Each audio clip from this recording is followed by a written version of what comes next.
Muito bem, então vamos começar oficialmente agora o terceiro encontro do nosso curso de Algoritmos e Programação de Computadores. Então, como eu já havia dito aí na quarta-feira, no nosso segundo encontro, no final dele, que hoje a gente vai começar o aspecto técnico mesmo da programação de computadores, né? Vamos agora efetivamente botar a mão na massa aí, entender como é que a gente tem que preparar um ambiente para que a gente possa trabalhar essa questão de programação. Vou dar um ambiente bem tranquilo, bem elementar para vocês trabalharem. A gente tem muitos ambientes mais sofisticados, mas a gente vai ter o mínimo necessário aí para começar.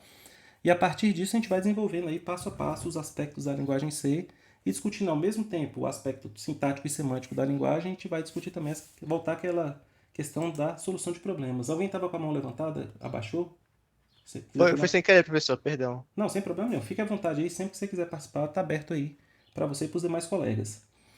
Então eu vou mostrar isso para vocês aqui à medida que a gente for desenvolvendo. Eu vou tentar impor um ritmo para vocês, como eu falei para vocês, que não seja muito rápido para que todos possam acompanhar, mas se eventualmente alguém estiver sentindo que está ou muito lento ou muito rápido, vocês vão me dando esse feedback aí ao longo das aulas que a gente vai ajustando o caminho, né? Já aconteceu de eu pegar uma turma particular, eu falei para vocês, a turma de 2014, que eu fui obrigado a acelerar o conteúdo, que a turma vinha respondendo muito bem, né? Então, estava de comum acordo que a gente podia acelerar e houve esse processo de acelerar um pouco o conteúdo e foi benéfico para todos. A turma respondeu bem mesmo com esse com essa escolha, né? Então foi bem legal e às vezes também não tem necessidade de cada um pode ir no seu ritmo. É importante que todo mundo vá aprendendo e crescendo com o decorrer das aulas, né?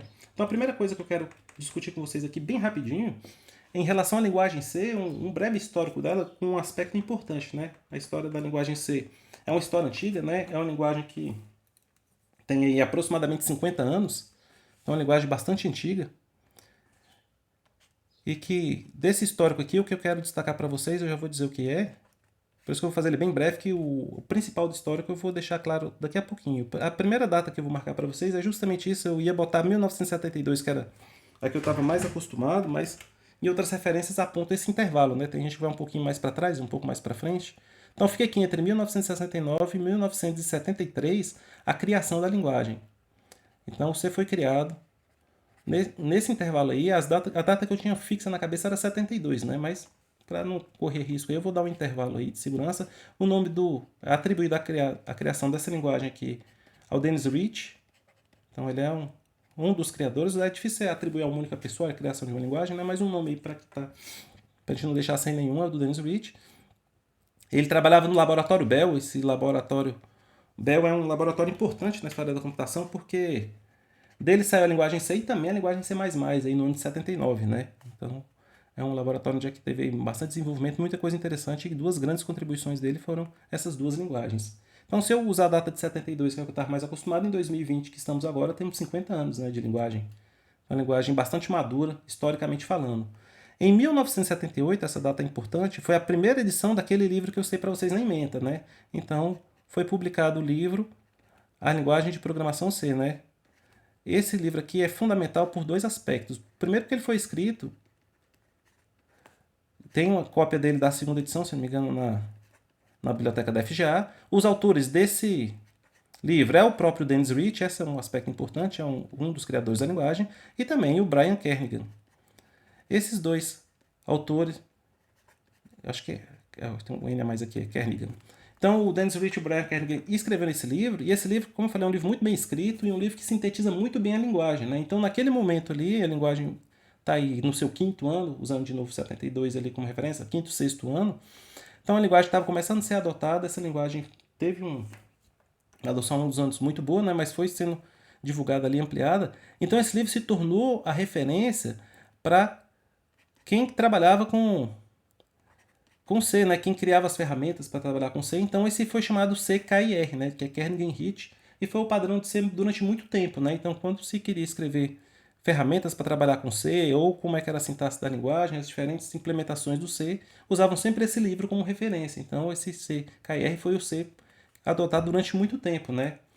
Como a linguagem realmente ganhou essa tração toda e precisava dirimir essas diferenças entre diferentes implementações de C, no ano de 1989 surgiu a primeira padronização. Tem no eu acho que, se eu não me engano, em português essa sigla significa Instituto Nacional Americano de Padrões, né? Então padronizou o C pela primeira vez, foi um comitê, né? Foi feito um trabalho técnico aí de criar uma primeira especificação padronizada da linguagem C que orientaria dali por diante todas as implementações de C, né? Então, ela é uma evolução do padrão, o CKIR, né?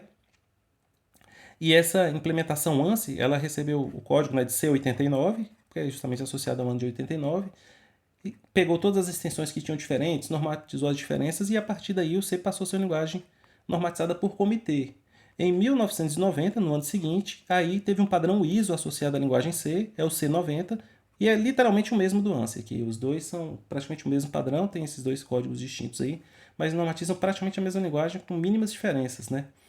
E a normatização do C foi muito importante, e aqui está o aspecto que eu quero trazer para vocês no aspecto histórico, né? Então, lá do comecinho da década de 70 até 90, nesses 20 anos, o C maturou para esse padrão, e qualquer material que vocês vão pegar didático de C, principalmente introdutório, dificilmente você vai ver alguma coisa que não esteja dentro desse padrão, né? Então, esse é um padrão mais comum, praticamente toda ferramenta que trabalha com C, tem suporte natural para esse padrão incompleto, afinal, tem muitos anos já aí, né? Aí vão 30 anos para trás. Mas eu sei que todo mundo conhece, ensina, usa, a maior parte das vezes é difícil você ver alguém que passou daqui, né? Embora não seja aqui o fim da evolução da linguagem C, esse é o padrão mais comum, é o padrão quando você não indica o contrário nas ferramentas. Então, é o C89, C90 que todo mundo usa. Apareceu uma mensagem aqui no chat do Teams, deixa eu dar uma olhadinha aqui, se há uma dúvida sobre o que eu estou falando. O João está falando aqui que ele viu um pouco de JavaScript e pulou C e C++, não é certo, mas dá para aprender. Sempre dá, André, independente da linguagem que você aprende, você vai tirar alguma coisa de proveito dela, né? E tem famílias de linguagens que são correlatas no que diz respeito ao modelo de computação, né? Então, mesmo que a linguagem tenha uma sintaxe diferente, as ideias que você tem de manipular ali os seus construtos, como você entende a computação, ela se transfere, né? Quando você muda o modelo de computação é que a transição entre as linguagens se torna mais difícil, né? O Pedro disse que o JavaScript é muito bom para começar, né? O JavaScript é uma linguagem muito mais recente, as linguagens mais recentes naturalmente são mais fáceis de aprender do que linguagens mais antigas, como a linguagem de meio século de idade, como é o caso do C, né? Agora cada pessoa pode gastar até. Alguém abriu o microfone, não sei se é para falar comigo, eu estou ouvindo uma televisão, então se puder, eu agradeço, né? Temos aqui mais comentários que ele estava usando para criar jogos, né? A depender do jogo que você está fazendo, aí você já tem que sair de uma linguagem mais alto nível como o JavaScript e passar para uma coisa de mais performance, como o C++ ou em casos extremos o próprio C, né? Então, aí o Carlos está perguntando, só até os anos de 90? Não, eu vou continuar agora, Carlos, com a evolução, tá certo? Então, sigamos aqui, daqui a pouco eu torno a interagir com vocês no chat. O que aconteceu pós 1990 em relação à linguagem C, que é as informações que eu quero trazer para você. Em 1995 foi publicado um novo padrão, que é o C95. E o que esse C95 tem em relação aos anteriores? Literalmente tem uma outra novidade, mas é mais correções técnicas aí, que é natural que surja, né, nesses documentos, depois de 5 anos aí de trabalho, de implementação concreta das ideias normatizadas em 90. Então teve uma pequena correção, que é o C95, mas não tem nada de muito novo, né? Mas em 2000, aí é interessante, em 2000 foi publicado o padrão C99, né? Embora seja a sigla do ano anterior, ele foi publicado um pouquinho depois. E aqui já traz novidades interessantes que você já não vê com tanta frequência por aí. Para quem for estudar programação competitiva com a gente, estudar Power BI, um dos tipos de dados foi introduzido no C++ e também no C99, é o tipo long long, que é uma adição interessante. Você passa a ter um tipo de dado complexo, veremos isso aí já na segunda-feira. A gente também vai ter novas bibliotecas que foram adicionadas à linguagem, não são muitas, mas são bibliotecas interessantes e úteis. Então aqui já tem uma evolução já significativa e que infelizmente você não acha com muita frequência nos materiais de referência, né? Então você acaba já não tendo isso aqui tão bem difundido como esse padrão anterior, né? Logo em seguida, a gente tem no ano de 2011 a divulgação do padrão C11. Aqui também foi um marco interessante, porque em 11 foi quando foi o primeiro salto de evolução do chamado C++ moderno, né? Teve o padrão C++11 e o padrão C11.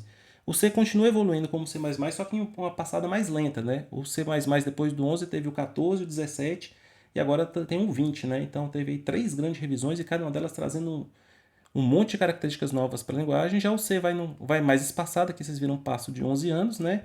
Aqui eu trouxe principalmente a questão de multithreading, para você trabalhar a biblioteca de multithreading dentro do padrão, né? Antes disso, você tinha que trabalhar com multithread usando bibliotecas de terceiros, né? Então, o C++ 11.3 tem novidades aí também, a principal delas é essa, mas não é a única. Então, tem duas grandes versões em 99.11, modernas que as pessoas às vezes desconhecem, né? Como eu falei, muito porque boa parte do material de divulgação, de cursos, né? Principalmente para essas características são um pouco mais avançadas, então no material de iniciante praticamente não cabe, né? E acaba se passando. Mas eu vou trazer para vocês, na medida que for pertinente aí na evolução do nosso curso, características do C99 e do C11. Eu vou mostrar como é que a gente faz para trabalhar com as versões mais avançadas. E para o futuro, talvez seja, botar em interrogação, porque eles fazem uma previsão, mas não tem certeza vai ser exatamente antes de publicação, eles estão planejando a versão C23, tá certo? Então em 23 deve sair ano que vem uma nova versão do C. Então, como eu falei, o ritmo é mais lento, 11 anos de espaço aqui. Aqui, se for certinho, 23, 12 anos. C++ está indo no passo mais ou menos de 3 para 4 anos aí para cada nova versão. Mas o interessante é vocês saberem que a gente tem múltiplas versões de uma mesma linguagem. Uma linguagem não fica estática no tempo, né? Então, a linguagem C que foi criada lá no início dos anos 70 e não é exatamente a mesma que a gente tem hoje, 50 anos depois, né? Ela é uma linguagem que, nesse sentido, ela evoluiu pouco, porque mesmo que você conheça o padrão do Carnegie Rich lá, você vai saber 50%, 60% do que sabe que tem para se saber de ser hoje, né? Mas é bom que você conheça as versões mais recentes, porque elas naturalmente tratam de problemas ou de pontos que nas versões antigas não eram tão bem resolvidos, ou eram dúbios, ou havia algum tipo de problema, né? Então são linguagens que vão se amadurecendo e é importante que a gente vá amadurecendo junto com a linguagem. Esse é um aspecto importante da computação como um todo, né? Se você aprender um determinado conceito, uma ferramenta, uma linguagem, um sistema operacional, você sabe ele muito bem hoje, né? Mas se você não manter a evolução, o estudo constante, você vai ficar preso ali no tempo. Eu tenho um testemunho para vocês, uma das minhas histórias, essa mais antiga ainda que minha graduação, mais do tempo da pedra ainda, quando eu fazia meu ensino fundamental ainda, eu estava na antiga sétima série, que é o oitavo ano hoje, né? E eu tinha um professor de geografia que eu gostava muito dele, um professor muito dinâmico, ele conversava muito bem, explicava muito bem o conteúdo, e ele uma vez deu o testemunho dele pra gente dizendo que na época do cartão perfurado, ele era um dos melhores programadores da equipe, né? Então ele trabalhava muito bem, tinha uma série de estratégias que ele desenvolveu para manipular esses cartões perfurados. Ele tinha muito jeito com a coisa, os colegas gostavam muito dele na equipe e ele se dava muito bem, né? Ele falava, eu fui o melhor da minha época em cartão perfurado e continuo sendo. Porque, ao contrário dos colegas, ele não evoluiu no estudo da computação, a gente deixou de usar os cartões perfurados, os modos de trabalhar a programação foram evoluindo com o tempo, naturalmente, e ele não acompanhou essa passada, aí foi que ele foi se tornar um professor de geografia. Era um bom professor de geografia, inclusive, como eu falei, mas não continuou na área de computação. Então, se você pretende seguir uma área de engenharia, um curso técnico, e não gosta de estudar, você tem que rever rapidamente aí sua postura e seu conceito, que você não vai encerrar a sua vida. Você não vai chegar ao fim de um curso de 5 anos, pegar o diploma e falar, bem, estou resolvido, nunca mais estudo, agora é ganhar dinheiro e ser feliz daí para frente. E isso não vai acontecer porque, como eu falei, a tecnologia ela vem se atualizando, né? E se você não acompanhar essa passada, em algum momento você não vai conseguir permanecer sendo um profissional da área, porque o que você sabe já não vai ser mais imediatamente aplicável, né?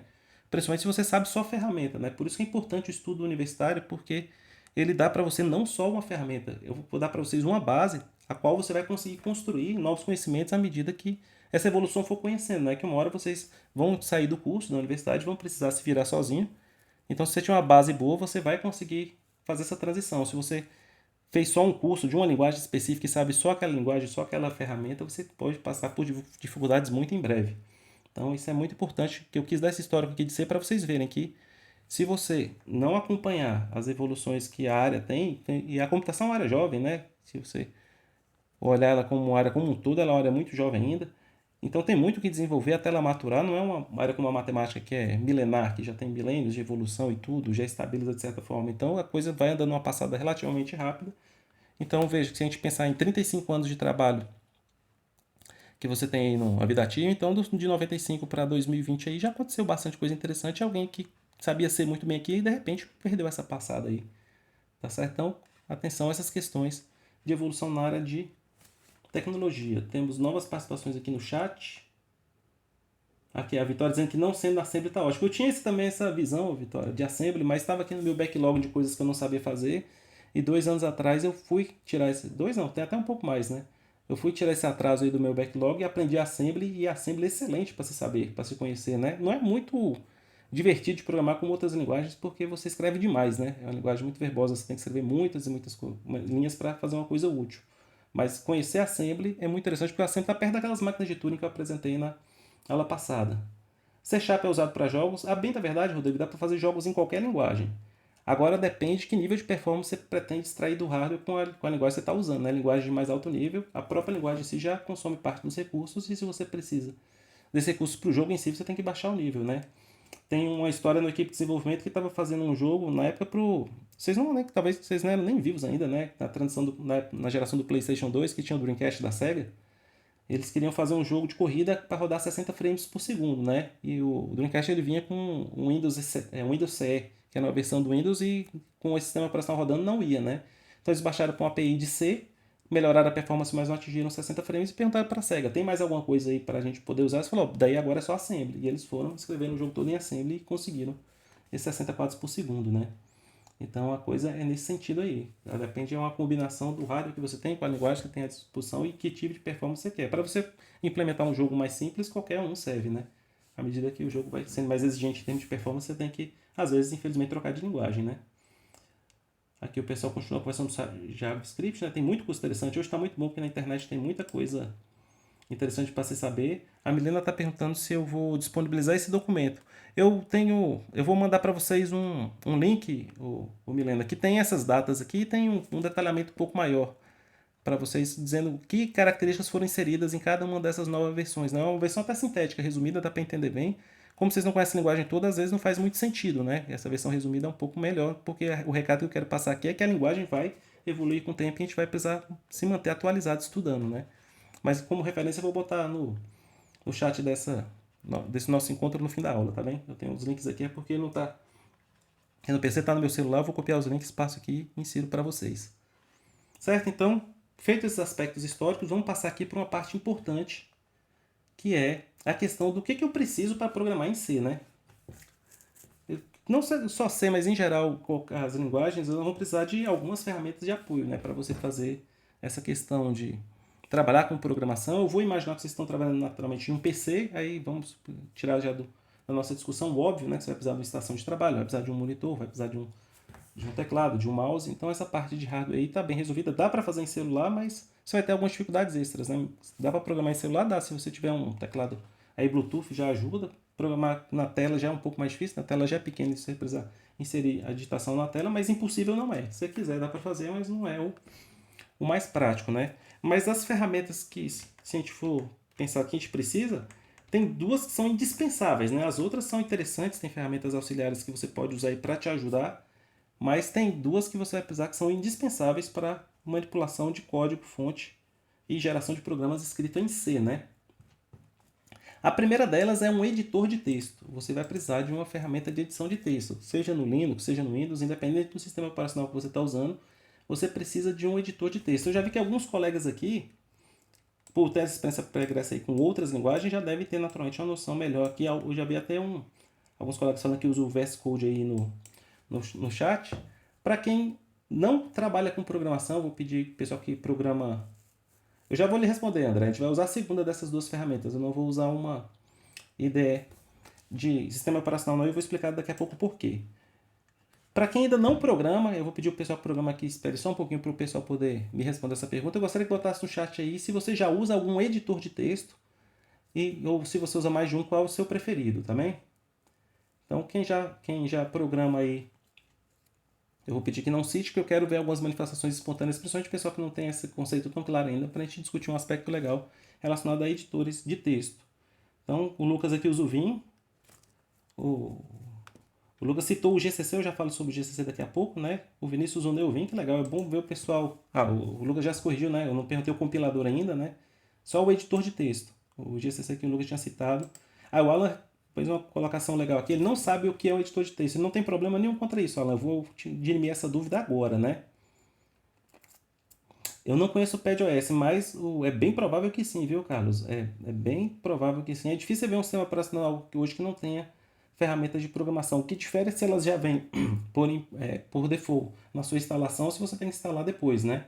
A Yasmin também não sabe o que é um editor de texto, nem a Suzane, nem a Yasmin que repetiu, né?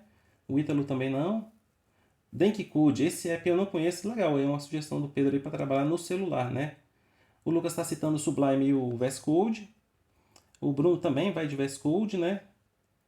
E tem aqui o Notepad++, que é do ambiente Windows, né? Mas ele gosta mais do VS Code. E o Rogério diz que é leigo, né? O que é interessante, pessoal, que eu gosto de fazer essa pergunta, principalmente nas aulas presenciais, que fatalmente alguém, até para contribuir na discussão, o Visual Studio não é um editor de texto, ele contém um editor de texto, Carlos. Então, o Visual Studio ele é uma IDE. E as IDEs têm em si um editor de texto embutido, tá certo?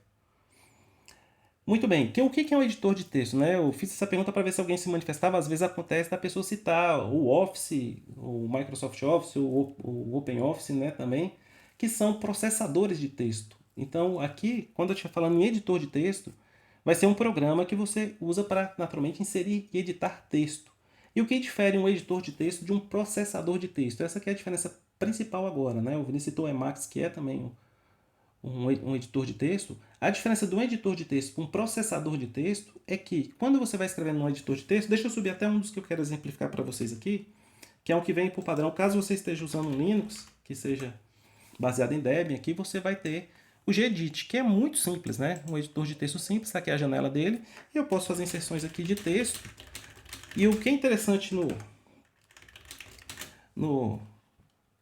no editor de texto é que quando eu termino de fazer isso e fizer o processo de abrir aqui antes de salvar, mas eu queria salvar isso aqui primeiro, eu posso salvar isso daqui em algum lugar aqui no meu desktop, eu posso salvar aqui no meu home, em qualquer lugar, pegar uma pasta temporária e vou... Está cheio de porcaria aqui nessa temporada, deixa eu pegar o tempo do sistema mesmo aqui para localizar com facilidade depois. Então pego aqui um texto.txt. O interessante é que a partir do momento que eu fiz essa edição e guardei as informações nesse texto.txt, esse arquivo vai conter exatamente esse texto que eu digitei, nem mais nem menos. Para quem não conhece editor de textos, vai pensar, mas isso é óbvio, né? Ele vai gravar o que você digitou. Isso não é tão óbvio. Deixa eu pegar aqui um exemplo do código que a gente vai até fazer daqui a pouquinho ali em C. Eu vou escrever um código C. Por enquanto é texto como era texto ali agora há pouco. Vou salvar. E vou salvar ele agora como main.c. A partir do momento que eu mudei a extensão desse arquivo aqui, você vê que o editor já tomou a liberdade de colorir aqui a palavra int, a palavra de retorno aqui. Então, você vê que além do texto em si, eu tenho agora informações relativas à cor. E essas informações relativas à cor não está registrada nesse arquivo main.cpp. Essa coloração é feita posteriormente pelo editor. Então, ele não guarda nada que não seja o texto. Mas quando você digita um texto no Word ou no OpenOffice, num processador de texto, ele vai guardar o texto que você inseriu, onde é que começa o parágrafo, o tamanho das margens, se está negrito, se está itálico, se está colorido ou não, qual é a fonte que você usou, e mais uma série de outras informações para que ele possa replicar visualmente aquilo que você produziu ali, enquanto você estava editando aquele texto, né? Então veja que é possível você, usando essas extensões, como essa daqui que eu citei, o TXT e o C, nesses processadores de texto, você consegue produzir um arquivo que não tem essas marcações. Só que eles não têm as facilidades que os editores de texto têm relativas à programação, como essa daqui que eu acabei de mostrar, que é realce de sintaxe, né? As palavras que têm algum sentido especial na linguagem C, o editor já as colore com cores que já remetem a esse significado, né? Então é muito importante que você tenha essa noção que processador de texto você pode até usar, mas na prática nenhum programador profissional usa um processador de texto para editar código em situação nenhuma. Até porque o tempo que você leva para subir um processador de texto, que é um programa mais pesado, consome mais memória da sua máquina, até você subir ele, você já abriu o editor de texto, resolveu sua vida e já fechou. Então, você tem que escolher um editor de texto. E a escolha de editor de texto é muito pessoal. A gente viu várias participações aí no chat de colegas que já programam, citando alguns deles, né? Esse aqui é o Gedit, GNU Edit, que é o editor de texto padrão que vem em qualquer Linux baseado em Debian. Eu estou usando o Ubuntu aqui, então nem precisei instalar, ele já tem esse daí que te permite editar texto. Então ele é bem leve, tem recursos interessantes, dá para estudar tranquilamente se você estiver no ambiente Linux sem precisar estudar nada extra. Trouxe mais alguns exemplos para vocês aqui. Eu vou passar primeiro nos de alto nível, depois baixar para os de baixo nível. Eu tenho aqui instalado para mostrar para vocês também. Eu até instalei que eu não uso, na verdade, mas instalei para mostrar o que os colegas citaram aí algumas vezes, que é o VS Code. Ele está subindo. Aí eu já digo para vocês a diferença, né? Quanto mais alto nível, eles mais demoram para subir. Vocês viram que o Gedit não abriu aqui direto, mas abriu bem mais rápido que isso. Então tem aí Vou pegar aqui um código da minha pasta aí, no projeto que eu estou desenvolvendo com os alunos, pegar até um pouquinho maior aqui que... Oi, pode falar, alguém me chamou?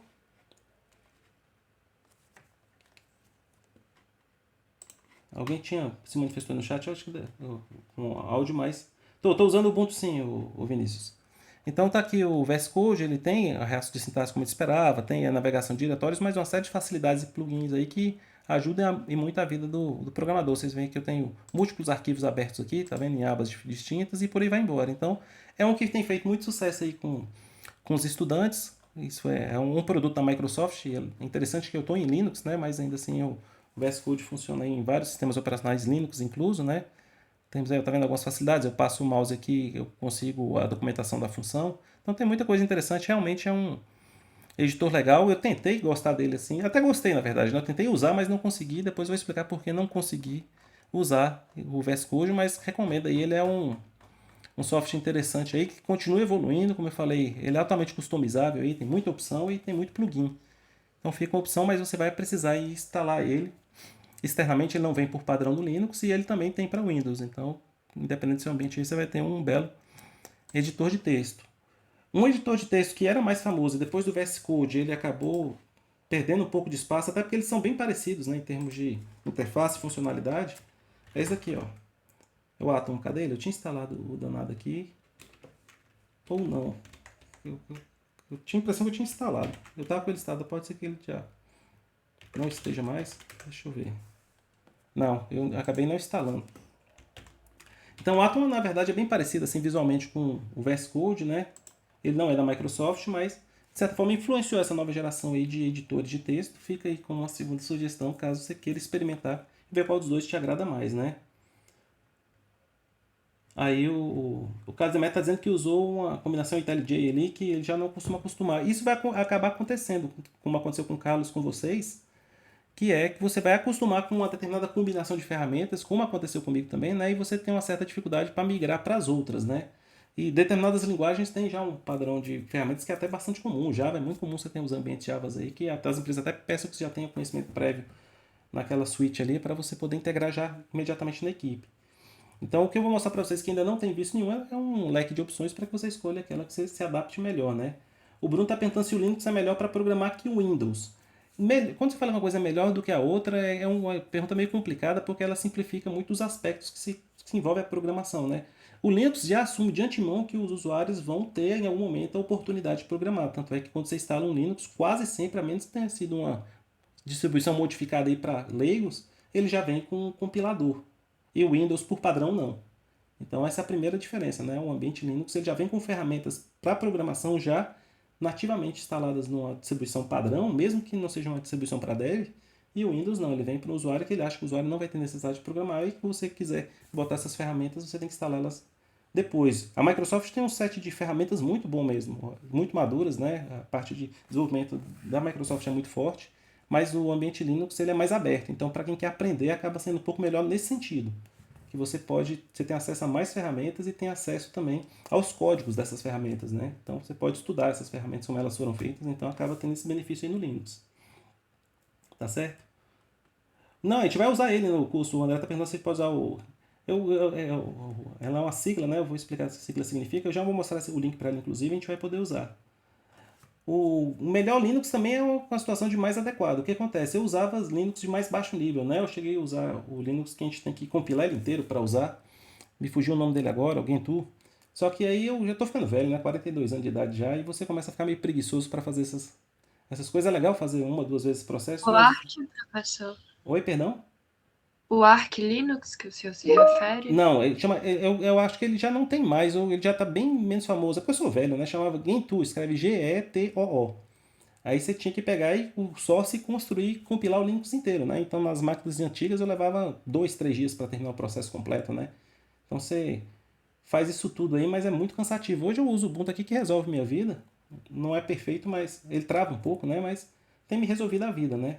Aí distro Linux também é uma coisa que você vai achar uma que te agrada mais do que a outra e vai acabar acostumando com ela, né? E eu não gosto muito de formatar a máquina, eu passo muito tempo sem formatar, então eu pego uma distro do Ubuntu que seja LTS, né? Que é essas de suporte de longo termo e espero praticamente uns 5 anos antes de formatar de novo. Então demora bastante para trocar. Então a ideia é essa.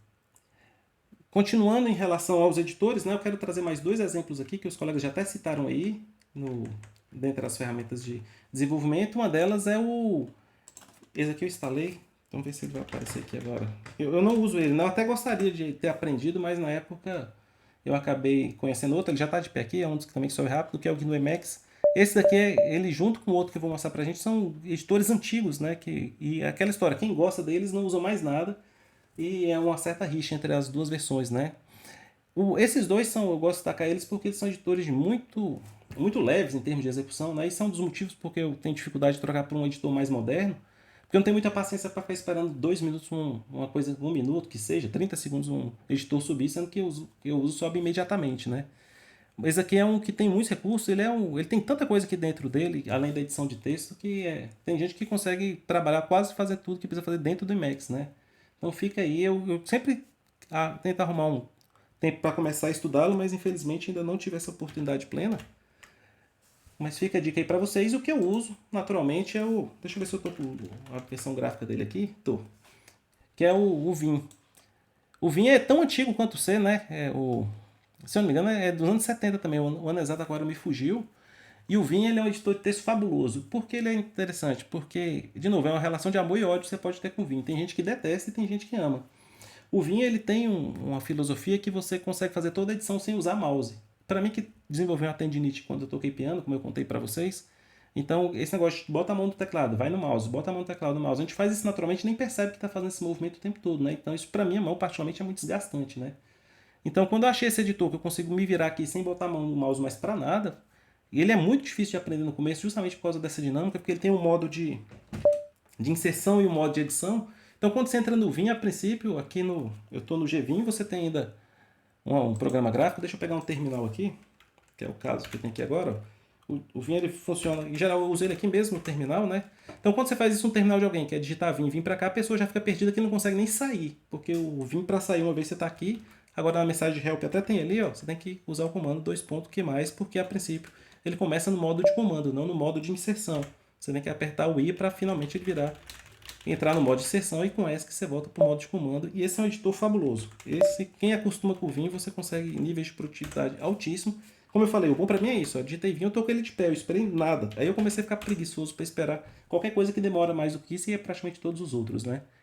Então é um editor muito bom, muito fácil de utilizar, que tem essa facilidade de você poder ter um editor muito ágil, que está instalado praticamente em qualquer Linux, né? Ou se não tem ele, tem pelo menos o editor que ele é baseado, que é o Vi, né? E você vê que aqui nesse caso em particular aqui no meu ambiente, o Vi aponta para o Vim. Então você vai achar ele com facilidade, você consegue usar ele em pouquíssimo recurso de memória.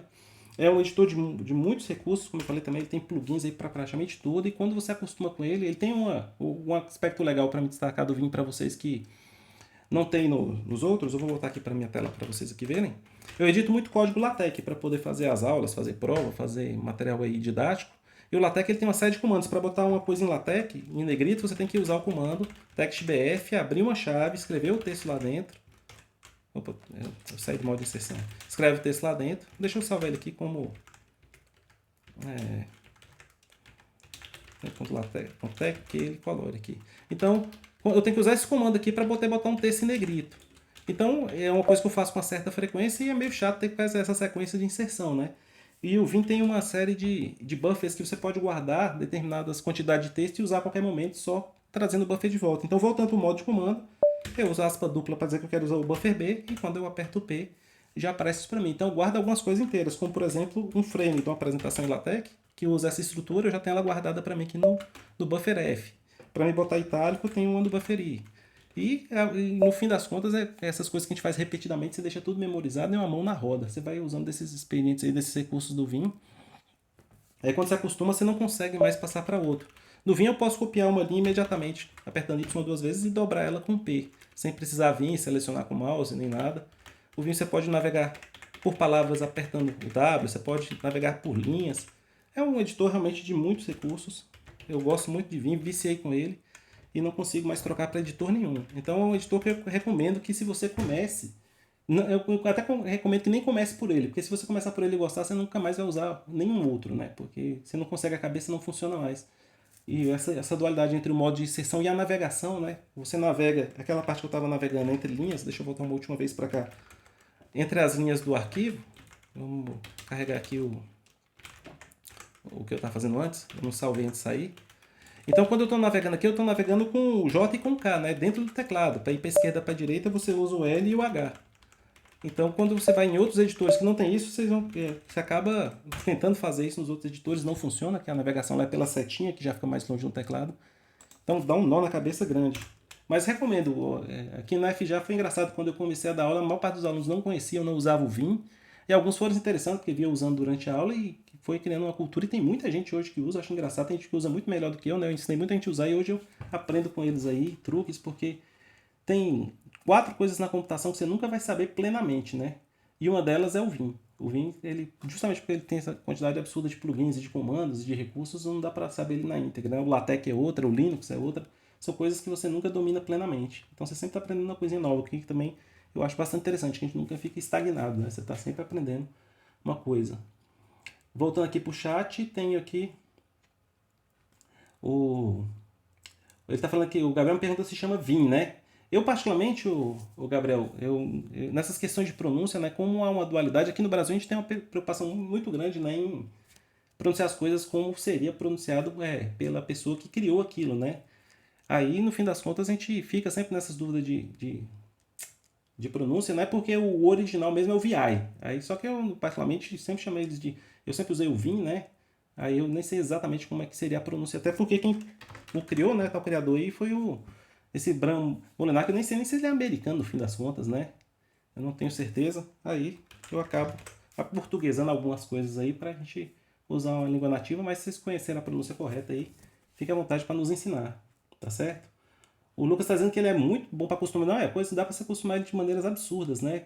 É difícil achar duas pessoas que tem, quando você sobe ele tá igual, né? Porque tem muito plugin, você pode escrever scripts, você mesmo se você souber lidar com as questões aí de API do Vim, então você pode...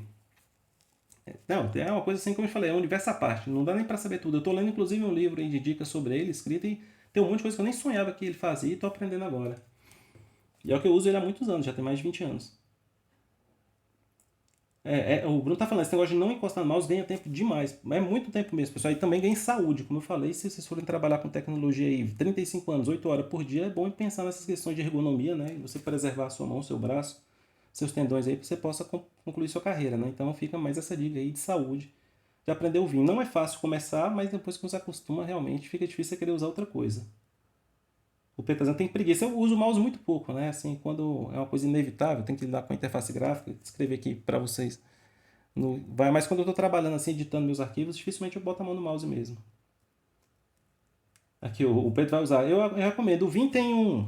Quando você instalar, ele vem com o tutorial, né? Que é o Vim Tutor, que é um arquivo de texto que vai te dando as dicas. Ele começa aqui com o básico, né? Que é a movimentação que eu estava falando para vocês, do JKLM. E você vai avançando. Em 30 minutos você faz esse básico e você já consegue se virar com o básico do Vim, só com esse tutorial aí de 30 minutos. Depois, como eu falei, é só conversando com as pessoas, olhando vídeos aí e aprendendo mais e mais recursos. Por fim, algumas participações aqui. O Pedro falou para usar o Vim. E as outras 3 coisas que eu estava falando, né? Que é o Vim, o LaTeX, o Linux e o... Ai, caramba, ele fugiu agora a terceira. Me deu branco aqui, mas eu sempre cito as 4. Daqui a pouco eu vou acabar me lembrando. Mas o sistema operacional Linux, o Vim e o LaTeX são 3 dessas 4 coisas que não dá para saber tudo, é impossível. Justamente porque todas elas têm essa característica, né, de ser extensível. Então mesmo que você saiba o core dele ali, o núcleo dele completo, você nunca vai saber todos os plugins. Perdão, lembrei, é o C++. A quarta é a linguagem de programação C++, Lucas. Impossível, o C++ já era gigante. E do ano de 2011 para cá, que a cada 3 anos ele amplia ainda mais o seu escopo, é uma linguagem impossível de você saber todas as nuances do C++. Tanto é que o livro de referência dele, do próprio autor da linguagem, que ele é vivo ainda, o Strostrup, passa de 1.300 páginas. É uma linguagem absurda de grande. Então são os 4 que eu trabalho com elas constantemente, né? O ambiente Linux, o Vim, a linguagem LaTeX e o C++, e eu vou morrer sem saber 15% desse negócio todo. Muito bem, a Milena voltou aqui, vamos até... Nossa senhora, aí eu prefiro falar Vim. Você me perdoa, Rodrigo. Se essa for a pronúncia correta, eu agradeço. Eu vou ficar em Vim mesmo. A Milena está perguntando para que serve o editor. O que acontece, Milena? Os programas de computador que a gente vai desenvolver em linguagem C, e na grande maioria das linguagens, com algumas exceções interessantes que eu não vou citar aqui para não se estender muito, a gente vai fazer inserção do código em arquivos de texto. Por isso que eu preciso do editor de texto que me permita manipular esses códigos, e por isso que o editor de texto é o adequado ao invés do processador de texto, porque o compilador ou o interpretador que eu já vou citar, eles precisam dessas informações sem nada extra, sem sujeira, né? Eu preciso exatamente dos comandos conforme eles foram inseridos, né? Então, sem formatação de cor, de negrito, de itálico, de parágrafo, não preciso de nada disso. Eu preciso só daquelas informações, daquelas palavras. Por isso, esses programas que editam o texto sem inserir no arquivo salvo informações extra, tá bem? Aqui, o pessoal tá... Eu posso colocar, Pedro, aqui no final eu pegar esses 5 que eu citei e botar com os links para as páginas oficiais aí para vocês irem dando uma olhada, né? Deixa eu continuar aqui avançando um pouquinho para vocês, a gente volta aqui porque realmente é um assunto muito rico, a gente tem muitos editores de texto e cada um com seus benefícios, né? Outra coisa que você vai precisar inevitavelmente é de um compilador. Algumas linguagens são compiladas e outras linguagens são interpretadas. E aqui vai dentro da pergunta da Milena. Eu vou voltar na sua pergunta, Milena, que ela foi uma pergunta importante e vai me dar o gancho para continuar aqui, né? O que vai acontecer? Quando você... Deixa eu até pegar aqui a parte do desenho, fazer um esquema bem simples aqui. Imagine que você vai conversar com uma pessoa que ele não fala o mesmo idioma que você fala. Então, cadê? Que voltou aqui a caneta. Vamos lá, então imagina que está você aqui, eu não sei desenhar, vai um bonequinho aqui para nos representar. Imagina que você quer se comunicar com essa pessoa aqui. Vou botar um chapéu nele aqui só para ele ficar estrangeiro, ficar diferente. Vocês não falam o mesmo idioma. Então, dentre as maneiras que você pode tentar se comunicar nele aí, dele tem duas abordagens diferentes, né? Então, na primeira forma, o que você vai fazer? Você vai se comunicar aqui, vai ter um terceiro aqui no meio, uma terceira pessoa aqui no meio, que vai ser o intérprete. Então, o intérprete é uma pessoa que domina ambos idiomas. Imagine que você fala o idioma A pessoa que você quer se comunicar fala o idioma B, então você passa o recado para o intérprete sabe falar ambas as linguagens, ele recebe as suas instruções na linguagem A e as traduz para a linguagem B, passando o recado para a pessoa que você queria se comunicar. Nas linguagens de programação, a dinâmica é que você é a pessoa que fala a linguagem A, quem fala a linguagem B é o seu computador. O computador entende uma linguagem diferente da nossa linguagem natural. Então você pode escrever instruções em uma linguagem C, por exemplo, uma linguagem qualquer. O intérprete traduz isso aí para a pessoa. E geralmente a presença do intérprete acontece numa comunicação dinâmica, onde é que você fala uma frase, o intérprete interpreta essa frase, passa para o B te dá uma resposta, passa pelo intérprete para você e vai. Se bem que em computador essa via aqui de retorno é um pouquinho diferente, mas a ideia é que a cada frase ali, a cada sentença vai acontecendo esse processo, né? E algumas linguagens de computador são dessa maneira. Você vai ter um programa chamado interpretador, que vai, à medida que você for inserindo o seu código, dinamicamente a cada inserção, assim que você achar que vale a pena repassar ali uma nova ação do interpretador, você dispara aquilo, o interpretador leva aquilo para o computador. Existe uma segunda forma, que a gente está no mesmo cenário. Você fala a linguagem A, quer se comunicar com alguém que fala a linguagem B, pode ser uma pessoa, um computador. Só que ao invés de você passar frase a frase, aqui vai frase a frase. Imagine que você pegue todas as frases, todo o recado que você quer dar, você produza um documento que fala, bem, eu quero fazer uma requisição aqui numa embaixada estrangeira. Então, essa requisição é um formulário, eu vou preencher todo o formulário. E aqui no caso, é um caso que você poderia naturalmente fazer com o intérprete, ele te ajuda frase a frase, mas você termina de fazer aqui o seu documento e você passa para uma outra pessoa, que essa pessoa agora vai ser o seu, na linguagem corrente seria o seu tradutor, né? Uma pessoa que recebe o documento, tradutor, e ele passaria para outra pessoa um documento traduzido. Esse tradutor aqui na computação a gente vai chamar de compilador.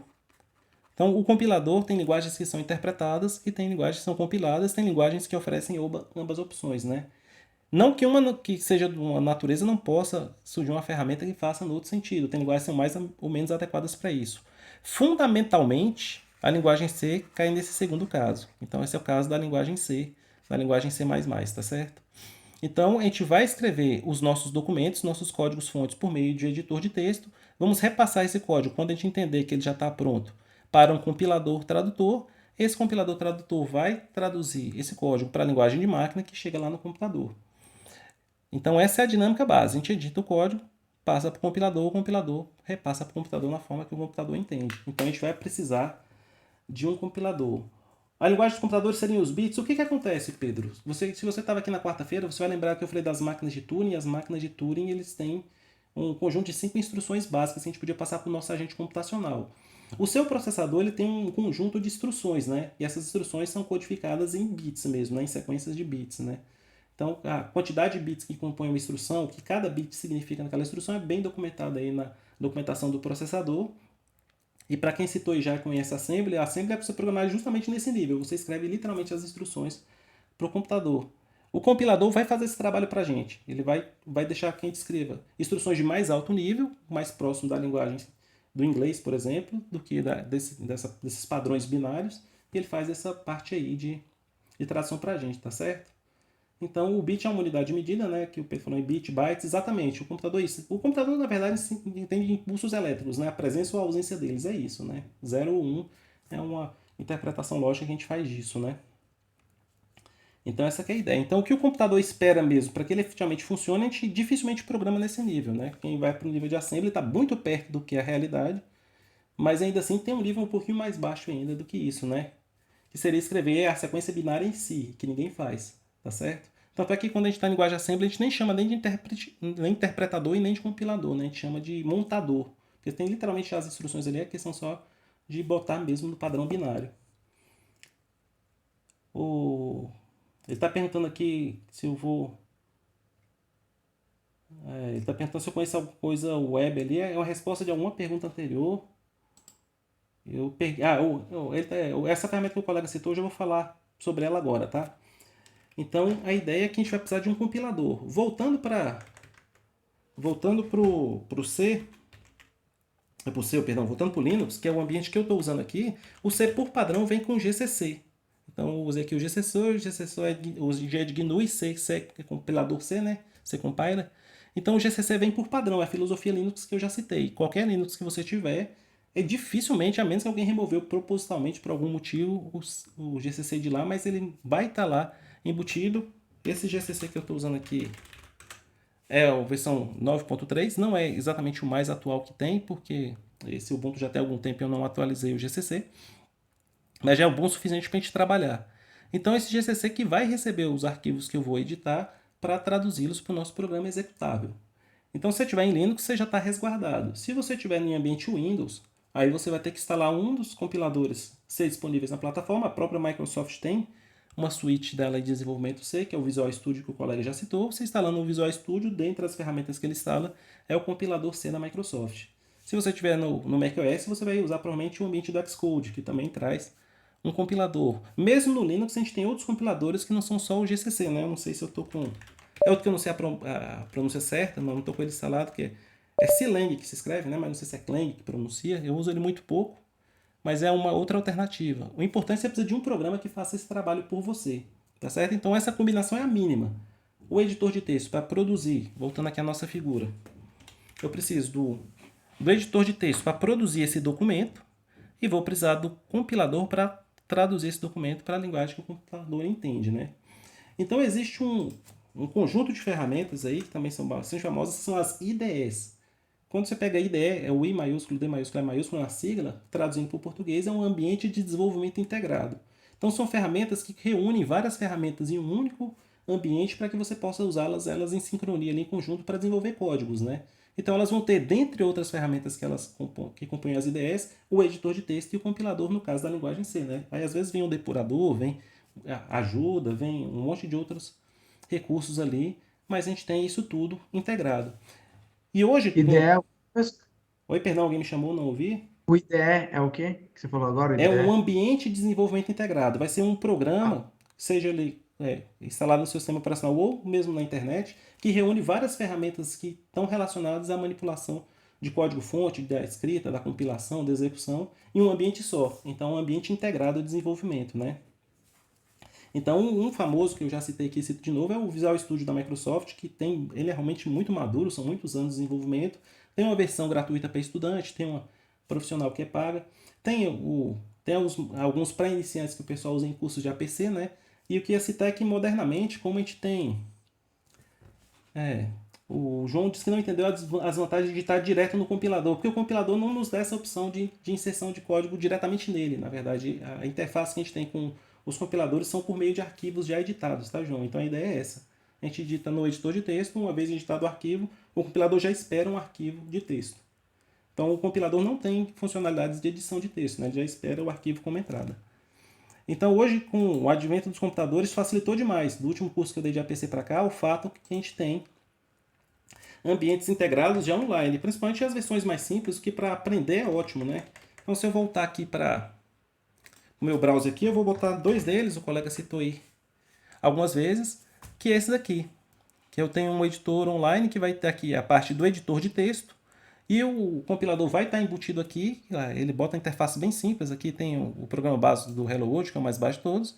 Com esse botão de execução aqui, ele invoca o Clang aqui para mim, já passando as opções que eu vou detalhar daqui a pouquinho para você, já executa o código e já me permite fazer novas edições aqui. Então esse ambiente fica aí online, não precisa instalar absolutamente nada. Vou botar aqui no chat para vocês experimentarem aí. Enquanto eu olho os outros recados que vocês me passaram aqui no chat. Então essa é uma primeira opção, muito tranquila, muito fácil de usar. Veja que eu não estou nem logado, se você quiser se registrar aí para ter outras informações. Eles têm planos pagos, têm versões educacionais. Aqui tem um mínimo que já dá para a gente trabalhar no curso de APC. Então a gente não precisa instalar nada, funciona aí no seu celular se você quiser. Funciona no Linux, no Windows, no Mac OS. Então a gente vai ter um ponto de partida comum. Você não precisa usá-lo se você não quiser, mas vai ser o suficiente para a maior parte das atividades que a gente vai fazer na disciplina, tá certo? E como eu vou explicando passo a passo a dinâmica, depois quando você precisar para uma coisa mais madura, ou o próprio processo no Linux de separar o editor do compilador, você vai conseguir trabalhar, tá certo? Deixa eu voltar para trás que teve muitos comentários que eu perdi. Enquanto o pessoal olha aqui, uma questão que o Visual Studio é interessante, eu trabalhei com o Visual Studio profissionalmente, né? Eu expliquei já por João a questão de que a gente não insere direto no compilador. Ele é complexo, o Visual Studio não é... Para começar, ele tem tanta opção que acaba atrapalhando um pouco, né? Bugado eu já não sei se ele é porque... como eu te falei, é uma ferramenta da Microsoft que é bastante madura, né? Às vezes, como eu falei, integrar ele bem para o que a gente precisa que é complicado, porque é opção demais. Aí tem... Ele disse que usou no comecinho, até tem uma versão light do Visual Studio, né? Que acho que é Express, que se chama Visual Studio Express, que ela é um pouco menos. Pesado até porque o Visual Studio tem esse problema, né? O último download que eu fiz do Express passou de 4 GB, né? Então, eu precisava de ser mais, o download ficou muito grande, né? Mas como ele fala que o Vinícius falou, depois você aprende uma coisa e vai acostumando, né? Na verdade, vai se ambientando com a forma de trabalhar, né? O que vai acontecer? O André fez códigos certos, mas ativava alguns bugs, né? O que acontece? A Microsoft acaba fazendo algumas extensões de algumas linguagens que não se comportam exatamente como a gente espera, porque os padrões das linguagens têm algumas áreas cinzas, né? Que dão uma liberdade para o compilador definir o comportamento. Então, se você está acostumado, por exemplo, com Linux e vai para o Visual Studio, você pode realmente ter códigos que se comportam que não estavam se comportando da mesma maneira que você esperava lá no Linux. Então, você ter essa maturidade de saber qual é a área cinza ali e como ele se difere nos diferentes ambientes, demandei bastante estudo. Muito bem, ele está falando que é bom que faz tudo no lugar só, de fato quando você está no Visual Studio, você não precisa sair dele, né? Mas a ideia é essa. A Suzane fez uma boa pergunta, eu vou voltar na imagem aqui rapidinho para responder a Suzane, que ela está falando que eu citei o C++ que tem esse ciclo, né, de edição, compilação e execução. Esse ciclo de cima aqui, hoje em dia, está cada vez mais comum, Suzane. Então, uma linguagem, por exemplo, que também permite compilação, mas é mais costumeiramente usada nesse primeiro cenário é a linguagem Python. O Ruby também cai aqui. O Haskell, Prolog, e vai mais uma infinidade delas aqui. Tem um monte que vai nesse sentido, que você tem ambiente, você tem algum ambiente interativo onde é que você insere comandos assim, fracionadamente, né, em pequenas unidades, ele já executa, já te dá o resultado, já armazena aquilo.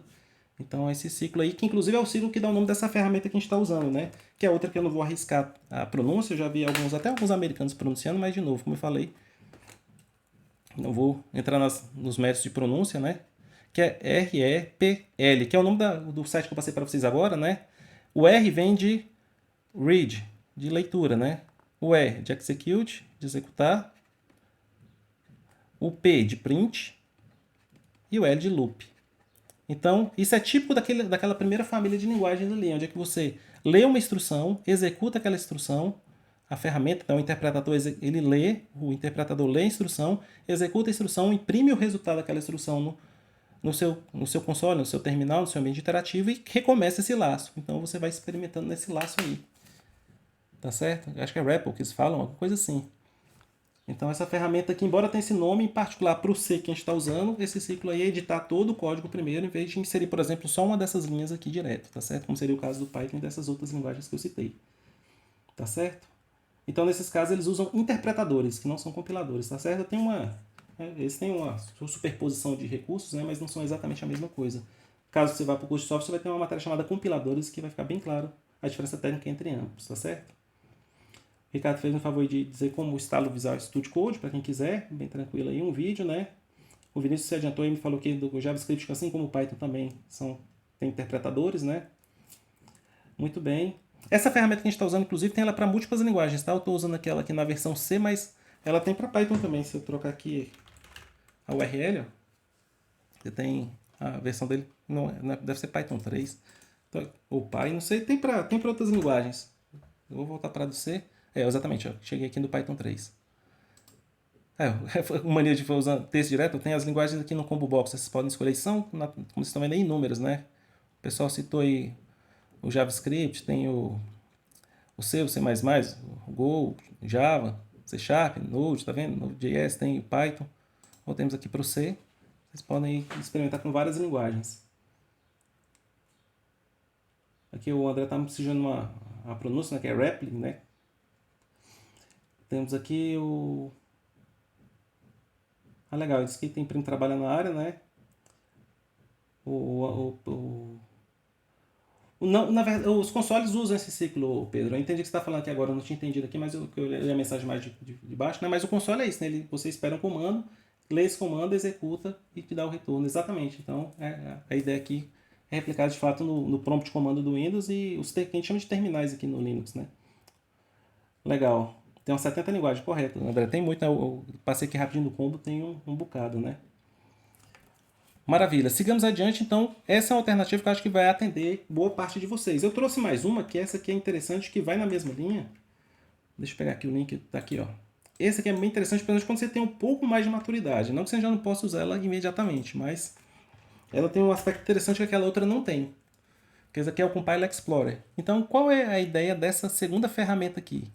A ideia dessa ferramenta, primeira, é que ela é para trabalhar os diferentes compiladores. Você pode escolher qual compilador você quer usar aqui. Tem aí uma quantidade absurda de compiladores diferentes, tá vendo?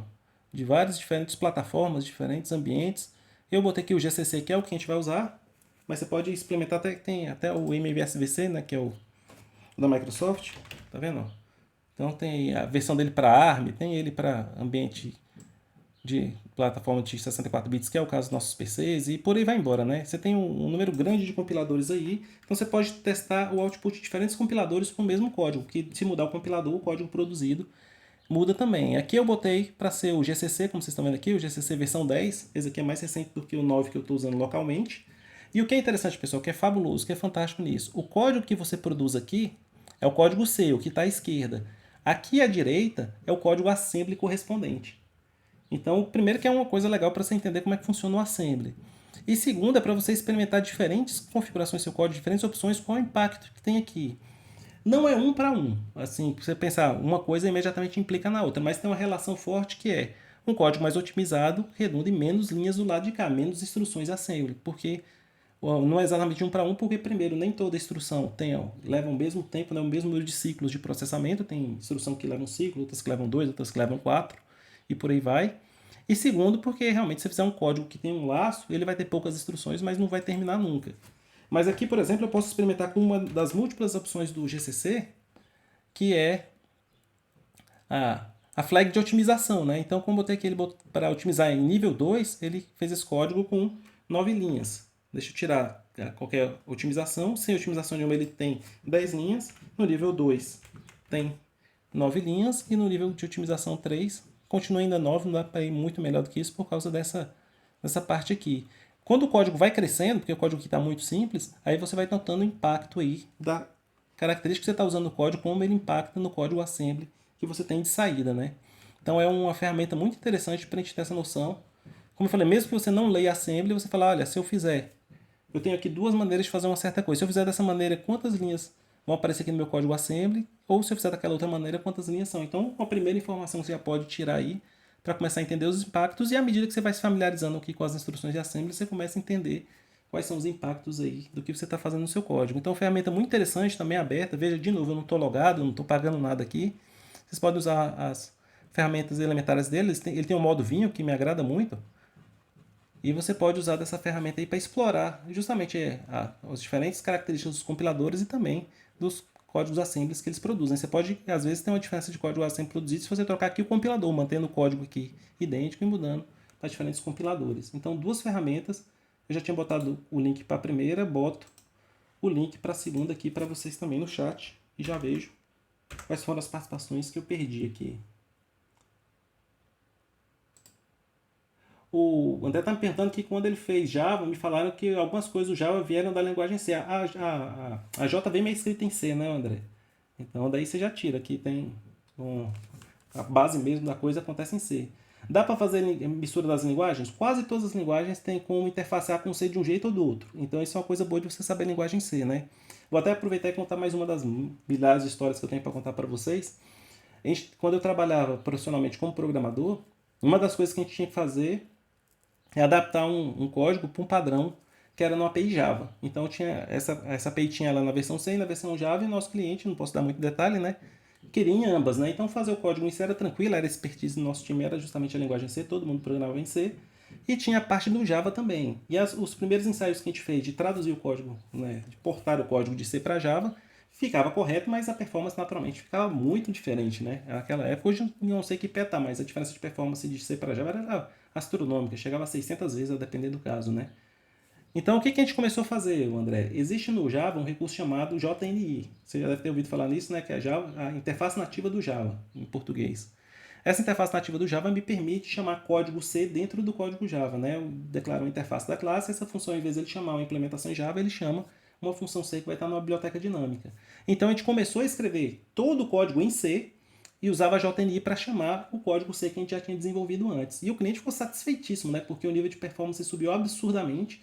Ele comentava com a gente, com os outros clientes, ele falava que gostava demais da nossa equipe, porque a gente que produziu os melhores códigos Java que ele tinha rodando era a nossa equipe, né? Porque ele não sabia que de fato estava rodando código C, né? O Java era só a interface ali para ele poder trabalhar no produto dele, mas o código mesmo, o que interessava, a parte da performance, estava toda escrita em C. E existe aí interface de C para Python, por exemplo. Você pode chamar código Python no C, C no Python. Não é trivial, mas é possível. Tá certo? Muito bem. Para as aulas mesmo, qual editor eu recomendo, Gabriel? Nas aulas eu vou dar a maior parte dos exemplos aqui para vocês mesmo, tá? E quando a coisa for um pouco mais técnica, eu vou abrir meu terminal aqui, como eu tinha feito antes. Meu terminal eu já até apaguei, depois eu abro de novo. Eu faço um terminal, mas o que eu fizer no terminal é imediatamente replicável aqui, para 99% do que a gente vai fazer, tá bem? Certo, senhores e senhoritas, é bom que tivemos muitas participações Peraí, hoje. não entendi. Então, você vai usar o replete? Exatamente. Tá, quando ok. tiver durante as aulas, eu vou transmitir, vou fazer aqui até para que vocês consigam replicar aí no lado de vocês exatamente o que eu estou fazendo, tá bem? Mas o ciclo de edição, de compilação e tudo, eu vou detalhar para vocês a ponto que vocês vão conseguir fazer em outros ambientes se você se sentir mais confortável também, tá, Gabriel? Tranquilo? Eu optei por esse denominador comum porque não vai demandar de ninguém que mexa na máquina, que faça instalações, né, que bote sistemas operacionais, que faça nada, né? E às vezes, como eu falei, numa situação limítrofe, você pode abrir esse link aí no celular e dá para fazer aí alguma coisa ainda. Muito bem, sigamos adiante. Então, temos as ferramentas. Para finalizar em ferramenta, tem mais uma que é importante que eu vou usar bastante ao longo do curso, pessoal. Essa daqui, eu vou botar o link para vocês aí no chat também. Terceiro link aí que vale a pena vocês terem guardado. Que é esse daqui, ó. Que é um site que é numa documentação do C++, que como o C é subset do C++, né, o C++ contém o C quase na íntegra, com salvas algumas exceções. Então o nome do site é referência do C++, mas ele tem uma parte exclusiva para a linguagem C. E é um site bastante interessante, que tem uma documentação bastante completa. E aqui vocês vão ver que já de cara um aspecto interessante, que algumas características são marcadas. Aqui, ó, essa é por C++ 23, ou seja, nem está pronta ainda. Aqui eu tenho a parte que é do C++ 11, essa aqui entrou no C++ 99, e tudo que está para trás é no C90/89, né? O que não está especificado, né? Então, o que for um pouquinho mais recente entra aí com essas marcações. Então, um site de referência que vocês podem ter sempre à mão aí para documentar C e C++. C é uma linguagem tão legal e tão bem documentada que eu vou dar um exemplo para vocês. Não faz muito sentido agora que a gente não fez nenhum código C ainda, mas se eu quiser saber o comportamento da função printf, que eu vou falar dela aqui a pouquinho para vocês, e eu tiver em ambiente Linux, o Linux vem com um padrão, com uma documentação de C++ também, de C, perdão, padrão acessível através das páginas manuais, né? Então você dá o comando man, o nome da função, e ele abre para mim aqui já, se bem que ele usou a printf aqui do sistema. Pegar do C eu tenho que botar que é da seção 3. Então tá aí a documentação da função print F em C++. O modo de navegação é o mesmo do Vim, que é excelente, então para mim só facilita. Então tem uma documentação de boa parte das funções do C já embutidos dentro do Linux, que é mais um facilitador e mais uma coisa que beneficia o fato de você conhecer o Linux. Então ele dá as opções, dá o retorno da função, dá links para outros documentos para você consultar, dá inclusive exemplos de uso, e são muitos, tá vendo? Que ele está dando muitos exemplos de uso da função, então realmente é bem interessante a parte dessa documentação, mas para uma mais familiar para vocês que usa o browser, com o hiperlink aí, que a gente vai usar é essa daí, tá certo, pessoal? Eu tirei, foi a documentação que eu ia tirar do terminal. Então fica aí para vocês. Eu tinha até deixado duas abas abertas aqui para vocês, né? Essa aqui é a página principal, que vem com C++ também. A de C tá logo aqui abaixo, que a gente está usando. Eu sei que se você quiser filtrar por uma determinada das versões que eu citei para vocês antes, inclusive a C23, você filtra aqui. C++ aí já tem bem mais, ó, 11, 14, 17, 20, 23. E também aqui, eu não tinha separado aqui ainda, a parte das palavras-chave que eu vou mostrar para vocês agora. Deixa eu ver aqui.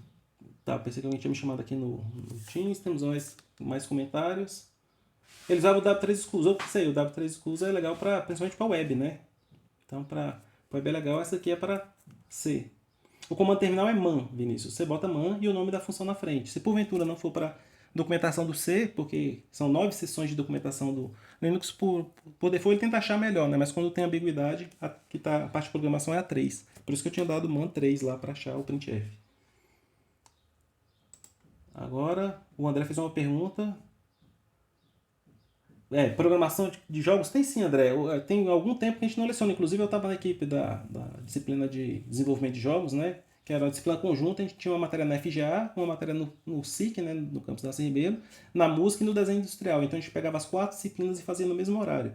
Então, a equipe era multidisciplinar. Vinha um músico, pelo menos, um artista e alguns programadores para fazer os jogos. Tem jogos bem legais que saíram dessa disciplina. Só que depois que começou a pandemia, a gente não teve nenhuma nova edição. Estamos aí aguardando a oportunidade de retornar. A professora Carla Castanho, que comandava aí essa iniciativa, ela saiu para fazer o pós-doc, né? Foi o motivo pelo qual a gente interrompeu um pouco e logo em seguida apareceu a pandemia. Mas a gente tem disciplina de jogos, só que a gente não usa Unreal nem Unity, nem nada disso. A gente faz a engine do C++, a partir do zero.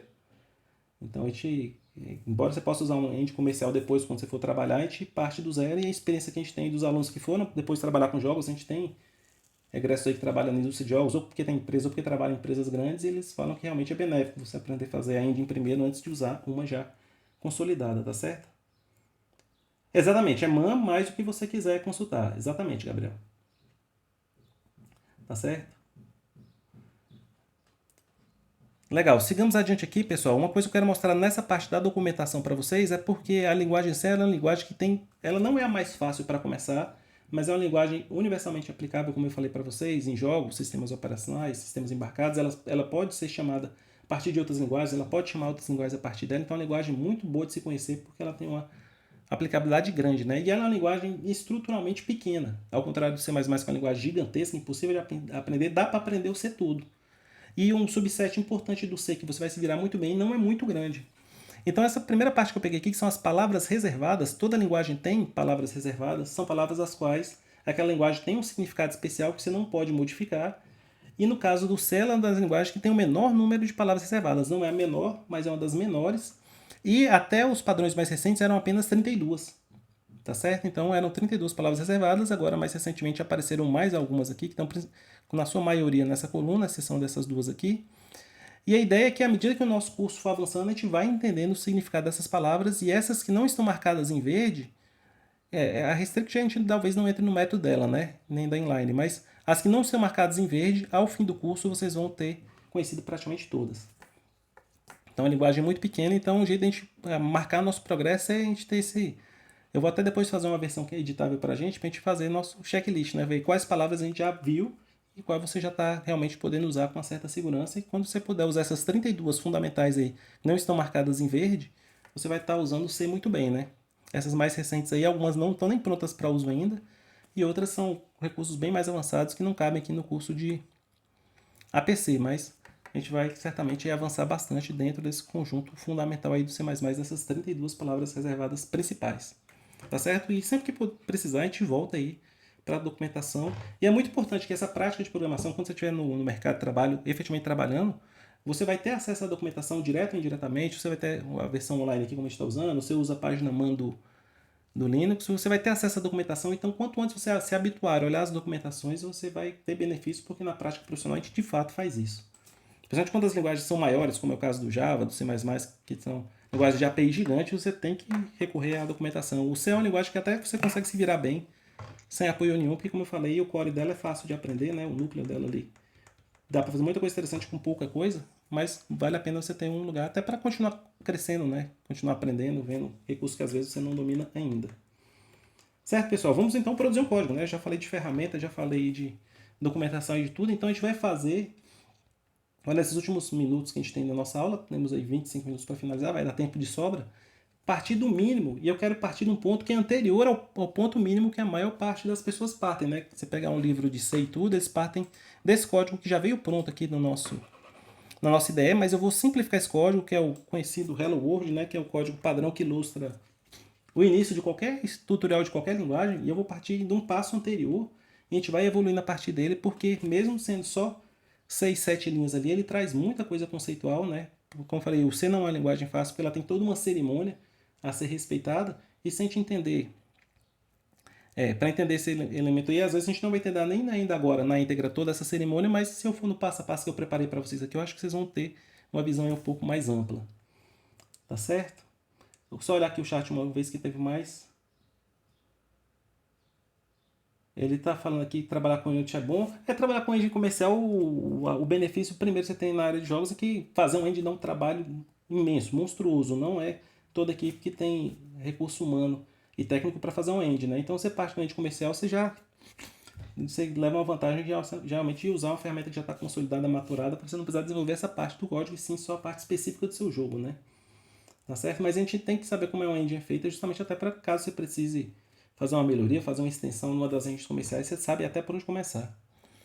Muito bem, vamos lá. O código mínimo que eu vou escrever aqui, antes de começar, eu vou lembrar para vocês uma coisa importante, vou até anotar para ficar visualmente marcado para vocês, que a linguagem C ela é uma linguagem que usa as máquinas de Turing como paradigma de programação, de computação, que eu já tinha falado para vocês antes, e vou escrever aqui para vocês lembrarem. C é uma linguagem procedural. E o que isso significa?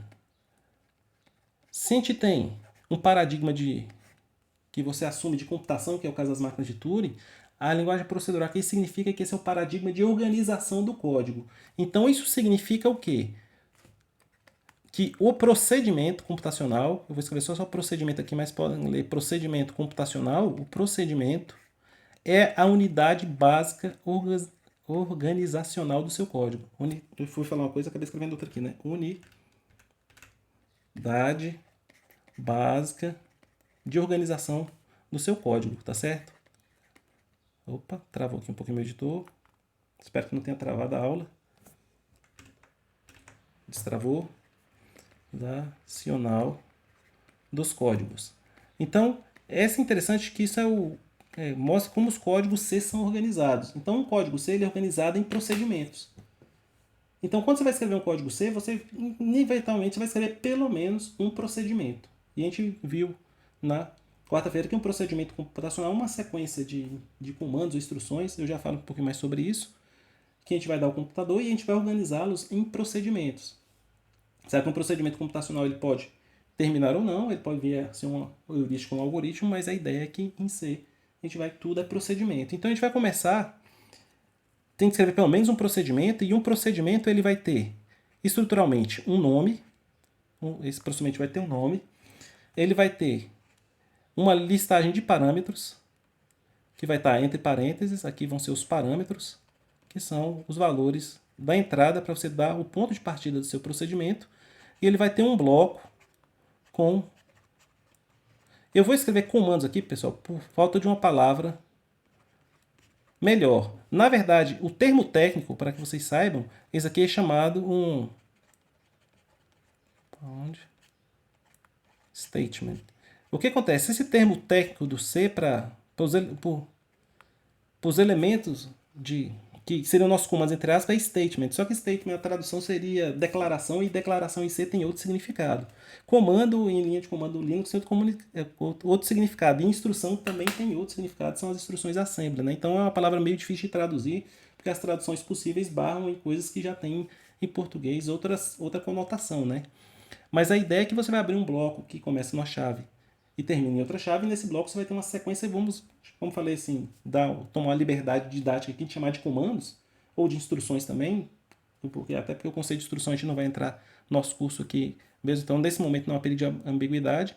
Então o procedimento terá que ter esses elementos, não são suficientes ainda, eu já vou mostrar quais são, falta um elemento aqui ainda importante, mas o procedimento tem um nome, ele pode ter opcionalmente uma lista de parâmetros de entrada, detalharemos isso mais adiante no curso, eles vão estar entre parênteses, e o bloco de comandos que caracteriza o que esse procedimento de fato faz, fica entre chaves. Então, o código minimal, que não dá para fazer menor do que isso em C, seria um procedimento chamado main. Essa main é interessante que ela não é uma palavra reservada. Em C, se eu for lá na documentação e procurar nas palavras reservadas, elas estão em ordem alfabética, vocês vão ver que eu não tenho main aí. Na letra M eu não tenho como palavra reservada, ou seja, e por que ela então deve se chamar main? Isso é uma convenção dos compiladores para o ponto de partida de um código escrito em C. Então eu sei que eu vou começar um programa escrito em C, o ponto de partida convencionado no padrão C é um procedimento chamado main. Esse procedimento tem duas formas possíveis, eu vou usar a mais simples delas, onde é que eu não tenho parâmetros. Então eu vou abrir e fechar parênteses, significando que esse procedimento não recebe parâmetros. Tem uma versão que recebe, mais para frente eu mostro para vocês. E vou abrir e fechar as chaves e vou declarar que essa função main não faz nada. Então eu vou dar nenhum outro comando para elas. Então esse é o código mínimo C que eu consigo escrever. Uma main que não faz nada e não recebe nada. Não é um código lá muito interessante, né? Mas vamos ver como aqui não é o GCC, é o Clang. Vamos ver como é que ele se comporta se eu tentar executar esse código clicando aqui no botão verde, né? Ele vai me dar um aviso. Isso é importante de se acostumar, né? O compilador é o nosso amigo, no sentido que ele vai nos guiar nesse processo de produção de código de computador, nos dando avisos ou erros, né? Então, o erro ele evita que o código executa e um aviso fala, olha, seu código vai executar, mas alguma coisa aqui não está em conformidade com o que se espera do padrão C, né? Veja que aqui em cima está a sequência de comandos que é passado para produzir o código executável, né? Então, se eu tivesse um Linux, eu teria que chamar meu compilador, o GCC ou o Clang aqui, passando algumas opções, que são essas que passam aqui com o menos antes, depois eu detalho todas elas. A interessante para a gente é que o final aqui é o arquivo main.c, que é esse arquivo aqui, e o nome do meu programa executável, que vai ser executado aqui nessa linha de baixo, e não produz saída nenhuma, até porque eu não falei para ele fazer nada, né? Voltemos para o nosso aviso. Ele está falando que está faltando um especificador de tipo. Então, está faltando um especificador de tipo, ele está assumindo por padrão int. Então, se eu quiser que ele não me avise mais por isso, eu tenho a opção para ele omitir esse aviso, mas isso é um aviso importante. Ele até sinaliza aqui, ó, antes da função main. Isso porque, voltando aqui para o nosso esquema, um procedimento tem que ter um nome, uma lista possível de parâmetros, um bloco de comandos e falta aqui o tipo do retorno. Então, o que acontece? Um procedimento computacional ele pode produzir, vou chamar aqui de RET, ele pode vir a produzir o resultado dessa minha computação, produzir um dado, uma informação. E como é que é um procedimento computacional? Existe a opção, no caso da linguagem C, de não produzir esse retorno. Mas futuramente vocês vão ver paradigmas funcionais onde é que a unidade não é mais procedimento, é função, e a função obrigatoriamente tem que ter um retorno. Aqui eu posso ter retorno ou não. A gente vai até diferenciar em termos de nome, né? As funções produzem retorno e as subrirotinas não produzem retorno. De todo jeito, se espera no padrão C que a função main produza um retorno do tipo inteiro. Abriu aqui um programa que eu nem queria, né? Deixa eu voltar aqui para cá e fechar esse negócio aqui que está só nos atrapalhando. Muito bem, então o que vai acontecer? Vou seguir a orientação aqui do compilador e vou botar int aqui na frente. Então esse aqui seria o código minimal. O meu procedimento main tem que produzir um número inteiro. Por enquanto eu não estou instruindo que número vai ser produzido. Isso vai nos levar ao comportamento padrão, que como vocês estão vendo não faz nada, né? Ele agora já não me dá mais erro nenhum. Então isso é um código C válido, o menor que você vai conseguir fazer. Não é lá muito interessante, porque não faz absolutamente nada, mas é código C válido, tá certo? Mais simples que um Hello World ainda, né? Principalmente que não faz nada, mas pelo menos nessas 4 linhas aqui, embora uma delas seja em branco, 3 linhas. Me diz uma coisa importante que eu tenho que saber em código C. Todo código C está contido dentro do procedimento que é a main. Agora eu vou poder declarar novos procedimentos para utilizá-los, por poder reutilizar procedimentos que já fazem parte da linguagem, mas a unidade organizacional do C é o procedimento. E o procedimento terá essa estrutura. Geralmente se ensina isso lá na metade do curso, mas quando a gente omite essa informação, que eu acho que vocês têm capacidade de entender já nesse momento, a gente faz as coisas mesmo no piloto automático sem entender muito bem o que está acontecendo. E o que está acontecendo e vai acontecer ao longo do curso inteiro é que a gente vai trabalhar com procedimentos, seja aqueles que eu mesmo defini dessa maneira, dando a eles um tipo de retorno, um nome, uma lista de parâmetros e um bloco de comandos, ou procedimentos que foram definidos por terceiros, mas que eu tenho acesso a eles de uma maneira que eu já vou dizer qual é. Deixa eu dar uma olhada aqui no chat. Temos aqui... eu escrevi ali, minha letra não está ajudando ainda a redigir errado, mas esse que o Gabriel botou aí, que é o statement composto, né, por vários statements. É das 5 categorias de statement que eu tenho no C, tá certo? Obrigado aí pela correção. Aí vamos aqui, você pode dar zoom quando fizer isso. Não tá dando para enxergar direito, né? Deixa eu dar. Foi bom o colega me orientar. Me diga aí, André, se dá uma melhorada nesse nível de zoom aí, porque realmente na transmissão, principalmente quando a conexão não está muito boa, ele borra um pouco, né? Para enxergar fica ruim. Você me dá um retorno aí, por favor, André, se melhorou nesse nível de zoom agora. O Gabriel disse que não entendeu nada desde que eu comecei a escrever o código simples, né? Vou voltar aqui, o Gabriel, até porque eu vou inserir mais uma informação aqui, mas eu vou voltar aqui que o primeiro ponto importante é entender que eu vou ter que fazer meus códigos ser dentro desse procedimento, que tem que ter esse nome especial de main, ele tem que ter esse nome em particular, embora não seja a palavra reservada, para que o GCC saiba qual é o ponto de partida do meu programa. O padrão do C me permite escrever a C com duas formas, uma delas sem parâmetros, que é o caso aqui, onde é que eu simplesmente omito, entre parênteses não tem nada. Tem uma forma maior com parâmetros que eu vou apresentar mais adiante no curso. O bloco de comandos, que começa na chave, termina na chave aqui, que é o nosso compound statement, eu não vou botar nada, é uma função que a princípio ela não faz nada, por isso que quando eu executo não há modificação nenhuma aqui. E ela deveria produzir um valor inteiro, e está produzindo, mas de alguma maneira que não está claro para a gente, porque eu não disse exatamente o que era, eu vou dizer agora. Vou continuar nisso daí, eu já volto para tirar sua dúvida. O Breno está falando que em C++ você não precisa especificar void quando a função não tem retorno. Tem sim, Breno, só que no padrão ANSI C, tem muito livro inclusive faz isso, né? Bota void main. Os compiladores deixam passar batido, mas o padrão é que a main produza um número inteiro, tá bem? Ok, o André disse que agora o zoom ficou melhor, né? Obrigado. Me dê esses feedbacks como o André está me dando, pessoal, sobre áudio, sobre a visualização, que para mim aqui, como eu estou localmente, eu estou enxergando bem, né? Mas para vocês, às vezes não está legal, a gente vai procurando maneira de contornar isso. Aí Yasmin disse que não entendeu bem. Oi, quem me chamou agora? Sou eu. Deixa eu te fazer uma pergunta. Perdão, quando você fala assim, eu não consigo saber porque aqui no Teams... Ai, perdão, é a Suzane. Oi, Suzana, por isso que eu peço para levantar a mão, porque se o nome aparece logo no topo da fila, eu vou saber quem é, tá bem? Oi, Tá Suzana, bom, pode então. falar. Então, além desse nome, da listagem de parâmetros, do bloco de comando e do retorno, eu também vou precisar desse inteiro. Ou float, ou qualquer outra coisa. Isso. Exatamente. Você vai precisar de alguma coisa que caracteriza qual o tipo que você produziu, ou como o colega acabou de perguntar, se você não vai produzir nada, ele vai indicar isso como void, né? A gente tem algumas alternativas, mas a main em particular, por ter essa característica de ponto de entrada, ela tem essa assinatura, vamos dar esse nome, que não é um nome inclusive correto, né? Que é já pré-determinada. Ou ela é dessa forma que está aqui agora, ou ela tem uma forma um pouquinho mais extensa, mas são essas duas que o padrão você é previsto. Como no Java, não sei se você conhece Java, você tem a assinatura padrão da main também. Isso então é normal porque você tem que convencionar o ponto de entrada das linguagens, tá bem? A gente vai ter uma liberdade quando a gente fizer outros procedimentos. A gente tem liberdade para mudar o nome, para mudar o retorno, mudar os parâmetros, mas para a mente tem que respeitar algumas normas e uma delas é que ela retorne um inteiro, tá bem? Ficou claro isso, Suzana? Obrigada. Ficou assim. Maravilha. Quando você, com a Suzana, eu quero que vocês participem. Aí você só levanta a mão porque estamos hoje em 65, aí às vezes você está abaixo dos que aparecem aqui para mim no Teams, eu não sei quem está falando. Mas quando você levanta a mão, você vem imediatamente para o topo da minha lista, eu vou conseguir reconhecer imediatamente. Vamos fazer o seguinte, eu não disse para o compilador qual era o inteiro que eu estava retornando. Então veja que quando eu não disse que era inteiro, ele assumiu que era o inteiro, embora ele me avisou. Aqui ele está assumindo que eu estou produzindo inteiro, mas não está me dizendo qual é. Então o que eu vou fazer? Eu vou apresentar para vocês a segunda palavra reservada de hoje. A primeira é o int, que caracteriza que o retorno é do tipo inteiro.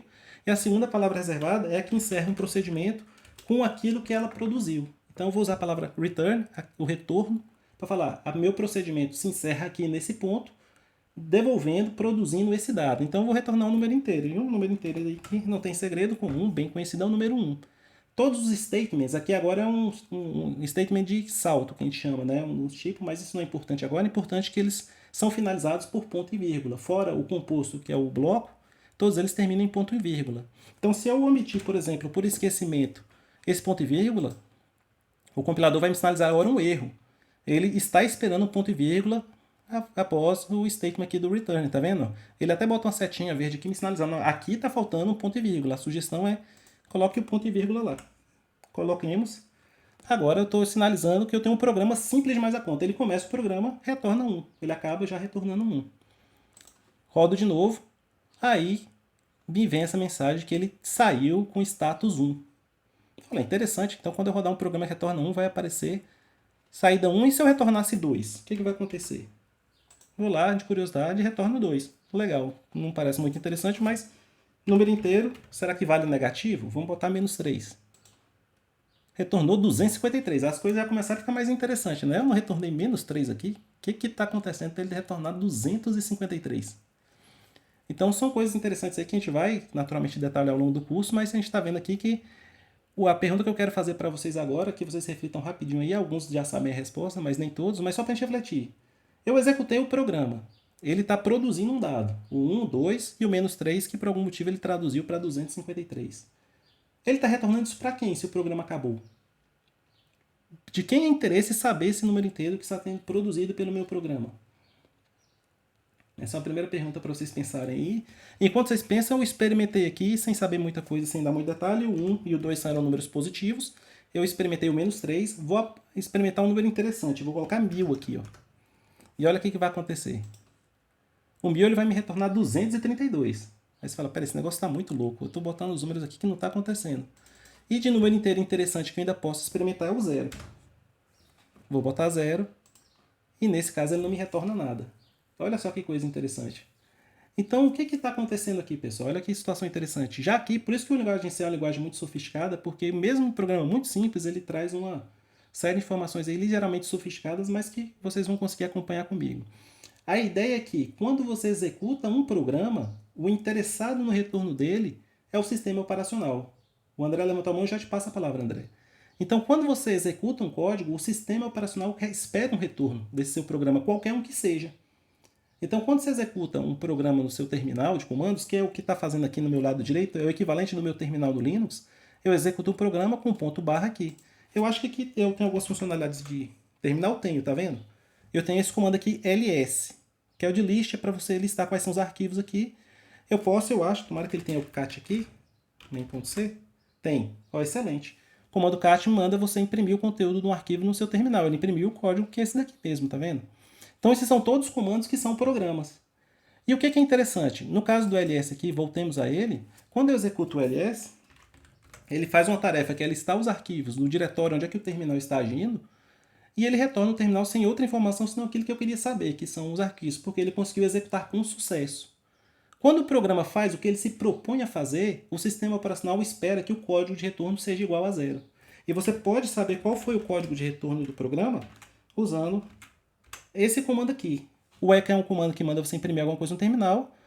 Você tem umas variáveis especiais no terminal, antecedidas por $. A interrogação é, qual foi o último retorno que eu recebi? Eu vou voltar a botar aqui um número diferente de 0, que é o menos 1. Se eu usar aquele comando do echo aqui de novo, ó, echo, $, mas agora pegou... Eu estou fazendo alguma bobagem aqui. Deixa eu ver, eu devo estar confundindo a variável de ambiente. Ou esse ambiente aqui está... Deixa eu só experimentar aqui um pouquinho se é o arroba. Não é. Era interrogação mesmo. Que beleza, não funciona exatamente como eu queria. Talvez eu consiga simular aqui no meu terminal. Deixa eu trazer aqui para vocês. Deixa eu passar a palavra para o André enquanto eu ver se eu consigo replicar aqui no Linux rapidamente o problema. Pode falar, André. Professor, no site que você mandou que estava com a linguagem C, onde é que você clica lá para aparecer os negócios que você usa? Pera aí, vamos lá aqui. Que eu não consegui ver. Você fez muitas perguntas e eu confesso que eu perdi, que eu estava digitando ao mesmo tempo. Peço até desculpa para você. Eu digitei aqui o código de novo. Você está falando aqui no Replit, né? Não no Replit, é no... No compiler? cppreference.com. Isso, exatamente. Onde é que você clica lá no que você passou para você conseguir ver os comandos da linguagem C? Que eu pelo menos não vi. Ah, tá aqui, perdão, é porque aqui na parte, quando você vai na página principal, você vai cair na parte do C, que foi, eu botei no chat direto para cair aqui na parte de C para vocês, né? Então você vai aqui na linguagem, no segundo link, palavras reservadas, tá muito pequenininho aqui, ó. Deixa eu ampliar para você conseguir acompanhar comigo, ó, tá vendo? Bem aqui, ó. Ah, keywords. Exatamente, exatamente. Aqui são as palavras Porque no que reservadas da você linguagem. passou, acho que não tem keyword. Ah, não tem sim. É que tá em outro lugar. Ok. Achou aí? Mas Conseguiu obrigado. localizar? Achei. Obrigado, Tranquilo. professor. Então vamos executar aqui agora. Vamos só voltar aqui, deixa eu dar o cat, que é aquele comando que eu falei para vocês que imprime terminal. Vou compilar com GCC. Se você passar só o arquivo por GCC sem opção nenhuma, ele vai produzir um executável chamado a.out. Quando eu executo ele, não aconteceu nada no meu terminal e eu espero que agora vai dar certo, porque não aconteceu nenhum comando intermediário aí. Exatamente.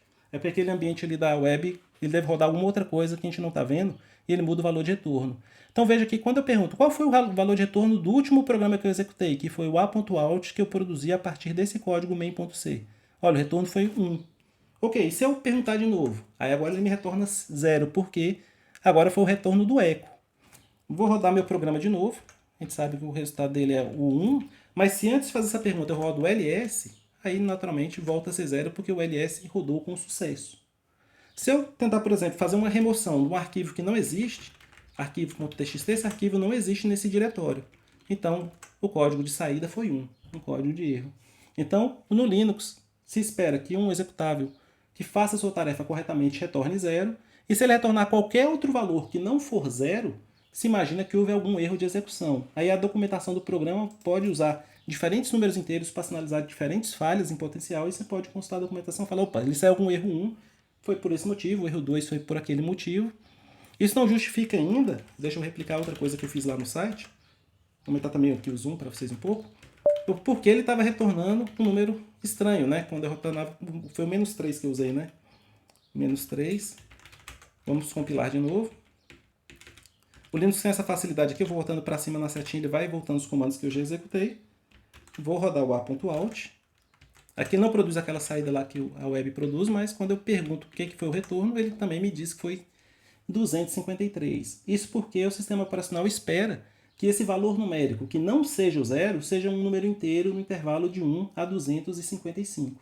Se você pedir um valor fora dessa faixa, seja negativo, seja um 1000, que eu botei que é muito maior, ele vai te retornar o resto da divisão desse número por 256. Por isso que no caso do -3, o resto da divisão de -3 por 256, segundo a divisão euclidiana, é 253. Então por isso que esse número está estranho aqui, né? Mas o importante, o recado principal é, se você retornar alguma coisa diferente de 0, você está sinalizando que seu programa não se comportou bem.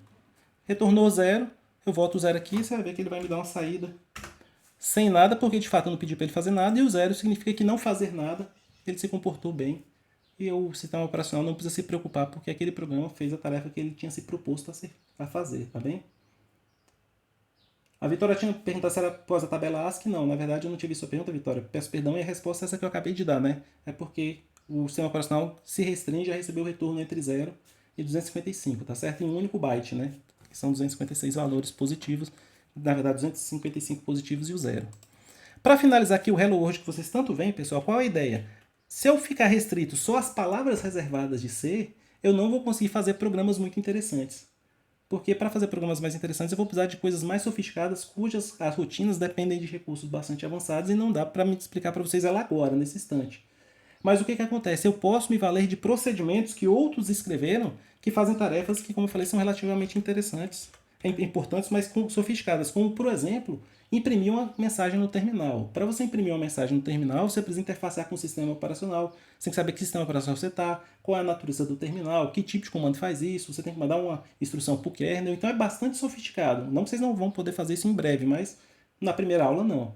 Então o que acontece? Ao invés de eu, Edson, ou vocês escreverem uma função que faz tudo isso, eu vou chamar um procedimento chamado printf, e vou passar a mensagem, que é a mensagem comum aí, que a literatura padrão de computação usa, que é alô mundo. Vou botar um caractere especial aqui e vou terminar com ponto e vírgula para vocês entenderem, e já vou detalhar tudo. O importante é que, usando o procedimento printf, é um procedimento que me permite escrever mensagens no meu terminal. Eu passo a mensagem entre aspas duplas, eu botei um caractere especial que é o /n, que eu já vou explicar o que é. Aí, a partir desse procedimento, eu consigo fazer isso, de ter uma interação, uma saída. Então, o nome do procedimento é printf. O print fica claro porque é para imprimir, o F eu vou explicar para vocês na segunda-feira. Só que vai dar um aviso. Ele está dizendo que eu estou declarando implicitamente uma função da biblioteca, que é a printf, que tem uma assinatura aí que, por hora, a gente vai ignorar que a assinatura da printf é sofisticada. O que o Clang me orienta? Olha, o certo é incluir o cabeçalho stdio.h ou explicitamente me dizer o que você quer dizer por printf. Então, como você não disse para ele o que é printf, não deu nenhuma definição dela, ele está assumindo que tem uma biblioteca padrão que chama printf, ele está usando ela para a gente, mas é porque ele acha que deve ser. Mas se você tiver outro significado, que por favor o informe, né? E agora nosso programa imprime a mensagem alô mundo aqui no terminal. E o /n, que não apareceu aqui, é porque ele é um caractere especial que significa uma quebra de linha. Se eu omitisse o /n, aqui olha o que acontece. Vejam vocês, aqui ele executou nessa linha, imprimiu a nova linha e o meu terminal voltou para a linha de baixo. Sem o /n, o terminal continua logo após a mensagem, porque não houve a quebra de linha. Então, se você quiser quebrar uma linha /n, se você não quiser quebrar a linha, você omite o /n. Vou seguir a orientação do Clang aqui, que me diz para incluir a stdio, onde é o arquivo que consta a definição desse procedimento. Então, para ter acesso a esse procedimento, eu preciso avisar que eu estou usando os recursos desse arquivo. Isso elimina o nosso aviso e imprime a nossa mensagem. Então, aqui tem outro recurso interessante da linguagem C. Eu posso usar de procedimentos já definidos por outras pessoas, se eles estiverem nas bibliotecas. E esse arquivo, stdio, ele é disponível em qualquer implementação do C, porque ele faz parte da biblioteca padrão. E biblioteca aqui é no sentido de coleção de procedimentos. Então, tem arquivos que te dão acesso a uma coleção de procedimentos. Cada um desse procedimento faz uma determinada tarefa. Então, se você quer fazer aquela tarefa e ela já foi definida, implementada por alguém, você pode reutilizar esse procedimento, desde que você use esse comando aqui. Você usa, aqui eu não sei se dá para enxergar bem porque a cor está ruim, né? É um símbolo de jogo da velha. Aqui a tralha, cerquilha, tem vários nomes aqui, hashtag, hoje vocês costumam chamar esse símbolo, né? Include, de inclusão, e você passa o nome do arquivo entre o símbolo de maior e menor. É uma segunda sintaxe para isso, mas não interessa agora. Ele só está dizendo que é para você incluir esse arquivo stdio. Ele é um arquivo que não está no meu diretório local. Se você der o ls, você vai ver que ele não está lá. Ele está no nosso sistema, mas você procura nas pastas padrão de biblioteca quando ele não acha localmente. Então, o arquivo stdio me permite usar a função printf, a qual me permite imprimir uma mensagem. Eu tenho duas manifestações aqui. Vamos conversar rapidamente com o André. Oi, André, pode falar. Professor, por exemplo, o meu teclado ele é para videogame, né? Então, eu não tenho uma barra invertida. Isso. Como tecla, tem alguma outra forma de eu conseguir colocar ela? Tem, André, eu não vou saber te responder de cabeça, mas a gente tem códigos de inserção para o teclado, a gente segura uma tecla e vai depender do seu teclado. Se é o Alt Graphics, se vai ser o Alt com Shift, Alt com Ctrl, que tem uma sequência de 3 teclas que você digita e dá um símbolo que você... Alt direito mais Q, você consegue botar a barra invertida. Aí, o colega já deu uma dica, né? Então tem alguns códigos, isso serve para até caracteres que não são comuns, né? Um caractere especial, um Unicode, então você tem uma sequência de 3 letras que insere qualquer um, né? E pode ser que, na verdade, no layout o seu teclado não mostrou, né? Que embaixo do Q tinha a barra também, né? Então tem que procurar aí, isso depende um pouco do layout do seu teclado em particular, né? Mas eu te recomendo, viu, André? Para programar, ainda mais em C, essa danada vai aparecer com uma certa frequência. Às vezes vale a pena você usar um teclado mais simples para programar, né? Deixa o seu reservado para usar. até para você Por isso que eu preservar aí seu perguntei. equipamento para o jogo, né? E pega um que você vai achar com mais frequência no ambiente de programação. Oi, Suzane, pode falar. Professor, por que naquela hora quando a gente estava fazendo o int main, Isso. return -3 e tal, a gente não precisou incluir esse studio.h e agora a gente precisa? Exatamente, ô Suzane. Excelente a sua pergunta. O que vai acontecer? A partir do momento que eu incluo um arquivo, ele me dá acesso a novos procedimentos, né? Então, para me usar esse procedimento printf, eu recorri àquele arquivo. Como o return é uma palavra reservada, ele não é um procedimento, então eu não precisei de ajuda externa, entendeu? Se eu estiver usando só aquelas palavras reservadas, eu não vou precisar de nenhum apoio externo. Mas se eu precisar de novos procedimentos que não estão definidos aqui no meu código, eu preciso de bibliotecas externas, daí a inclusão. Tá certo? Veja que eu tirei de novo. E aqui, de novo, eu recorri aqui a uma barra, mas não a invertida, para que o compilador ignore. Veja que ficou em cinza agora, isso se chama comentário, né? Eu ignoro essas linhas, embora elas estejam presentes aqui, o compilador não as considera. Aí agora eu vou descomentar para voltar a funcionar. Certo, Suzane? Deu para entender? Então, Eu sim. no nosso estudo de C, eu vou voltar até aqui na documentação, é interessante porque a biblioteca padrão, se vocês virem aqui na parte da documentação deles, vocês vão ver, isso não precisa preocupar agora, chama os arquivos cabeçalho, os headers, né? Dentre eles, que eu acabei de botar, o stdio aqui, ó.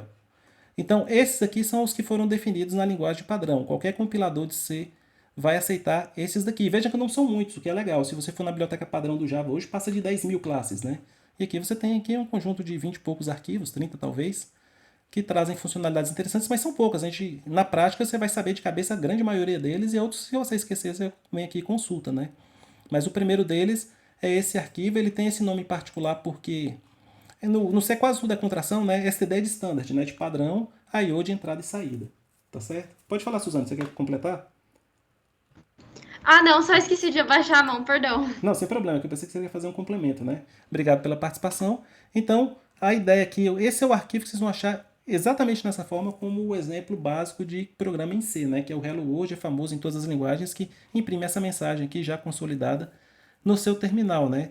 O importante aqui agora, eu quis fazer do caminho um pouco mais longo e vir construindo com vocês, justamente para que vocês tenham noção disso, né? Que você tenha a clareza na sua cabeça que um código C ele é uma coleção de procedimentos. A diferença vai ser entre os procedimentos que você mesmo escreve, que é o caso aqui nesse código, eu escrevi o significado do main, que é o procedimento especial no sentido que ele é o ponto de partida do código. Eu posso escrever outros procedimentos, mas meu código vai começar a execução a partir da main. Quando você for ler um programa em C, a primeira coisa que você tem que localizar onde é que está a main. A main é de onde a coisa vai começar. Mesmo que ela não seja a primeira ou esteja entre as primeiras linhas do arquivo, a coisa vai acontecer a partir dela. E os outros são procedimentos que terceiros escreveram. Esses terceiros pode ser inclusive você mesmo, já escreveu um procedimento em algum momento e quer usá-lo de novo. Eles vão estar guardados numa estrutura que eu vou explicar mais adiante, mas essa estrutura contém um arquivo de cabeçalho que tem essa extensão .h. Os arquivos que tem código C tem extensão .c. Então são duas extensões que a gente vai usar bastante, .c e .h. Nos arquivos H, a partir do momento que você inclui um arquivo .h no seu programa, você passa a ter direito a usar procedimentos já pré-definidos aí, que outras pessoas já fizeram. Esses aqui são mandatórios, são por padrão da linguagem, tem que estar presentes. E esse daqui que é fundamental de imprimir mensagem na tela, que é o printf. Tá aqui. Existe no próprio stdio, que são funções que lidam com entrada e saída de dados, né? Que é um que, principalmente em documentação mais antiga, que é o puts, né? Que também tem a mesma característica de botar a mensagem, e a diferença primeira dele para printf é que, veja que ele já inseriu a quebra de linha, mesmo que eu não tivesse solicitado por essa quebra de linha, né?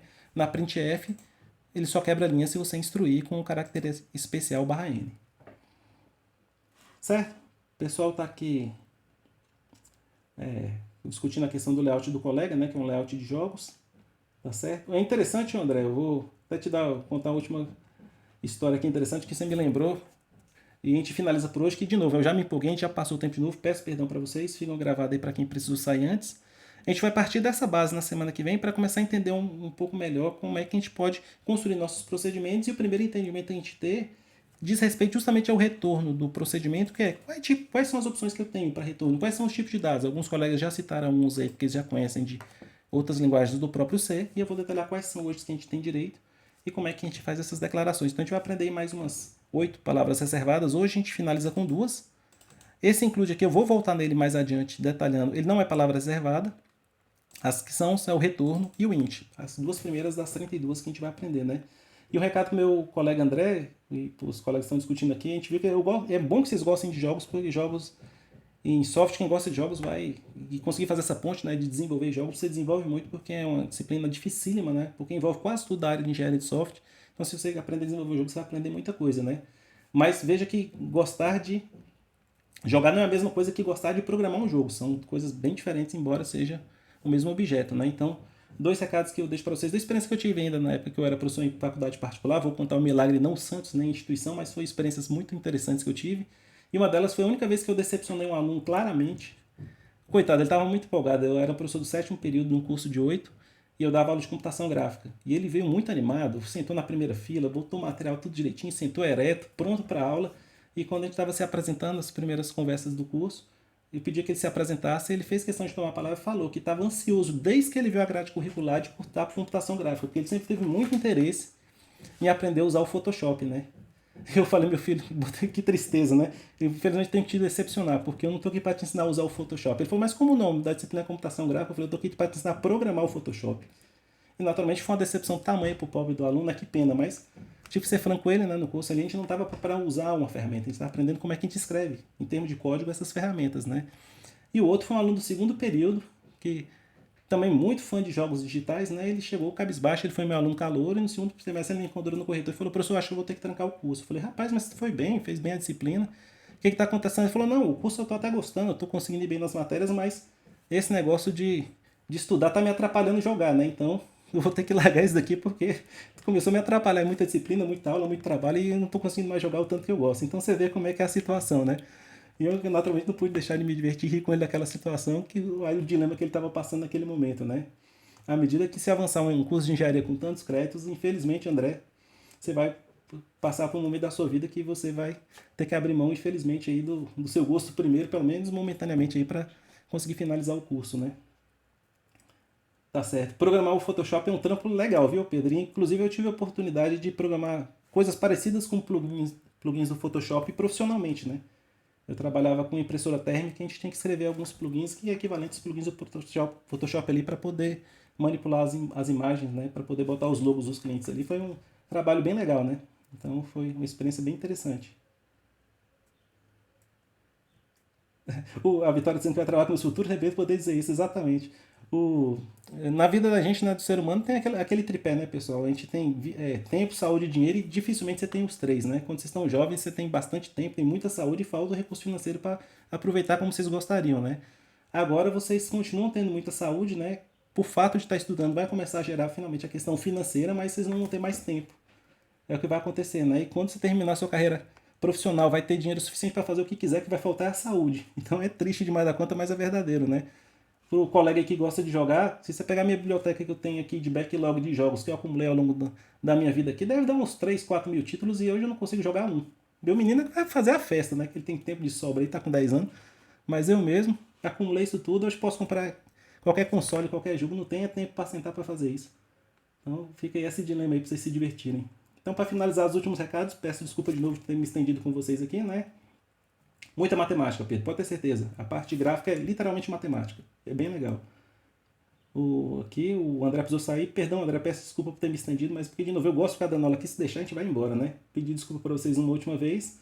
A gente continua conversando, pessoal. Obrigado pela participação mais uma vez. Fica aí a nossa primeira semana, que eu acho que foi bem proveitosa. Quem que puder me mandar o feedback, os ultins, mandem mensagens aí pra gente ir acertando o curso. Semana que vem a gente vai continuar trabalhando aí nessa parte técnica dos códigos aí, vocês já vão ser capazes de fazer as primeiras listas. Então, sexta-feira que vem eu passo a primeira lista para vocês, tá bem?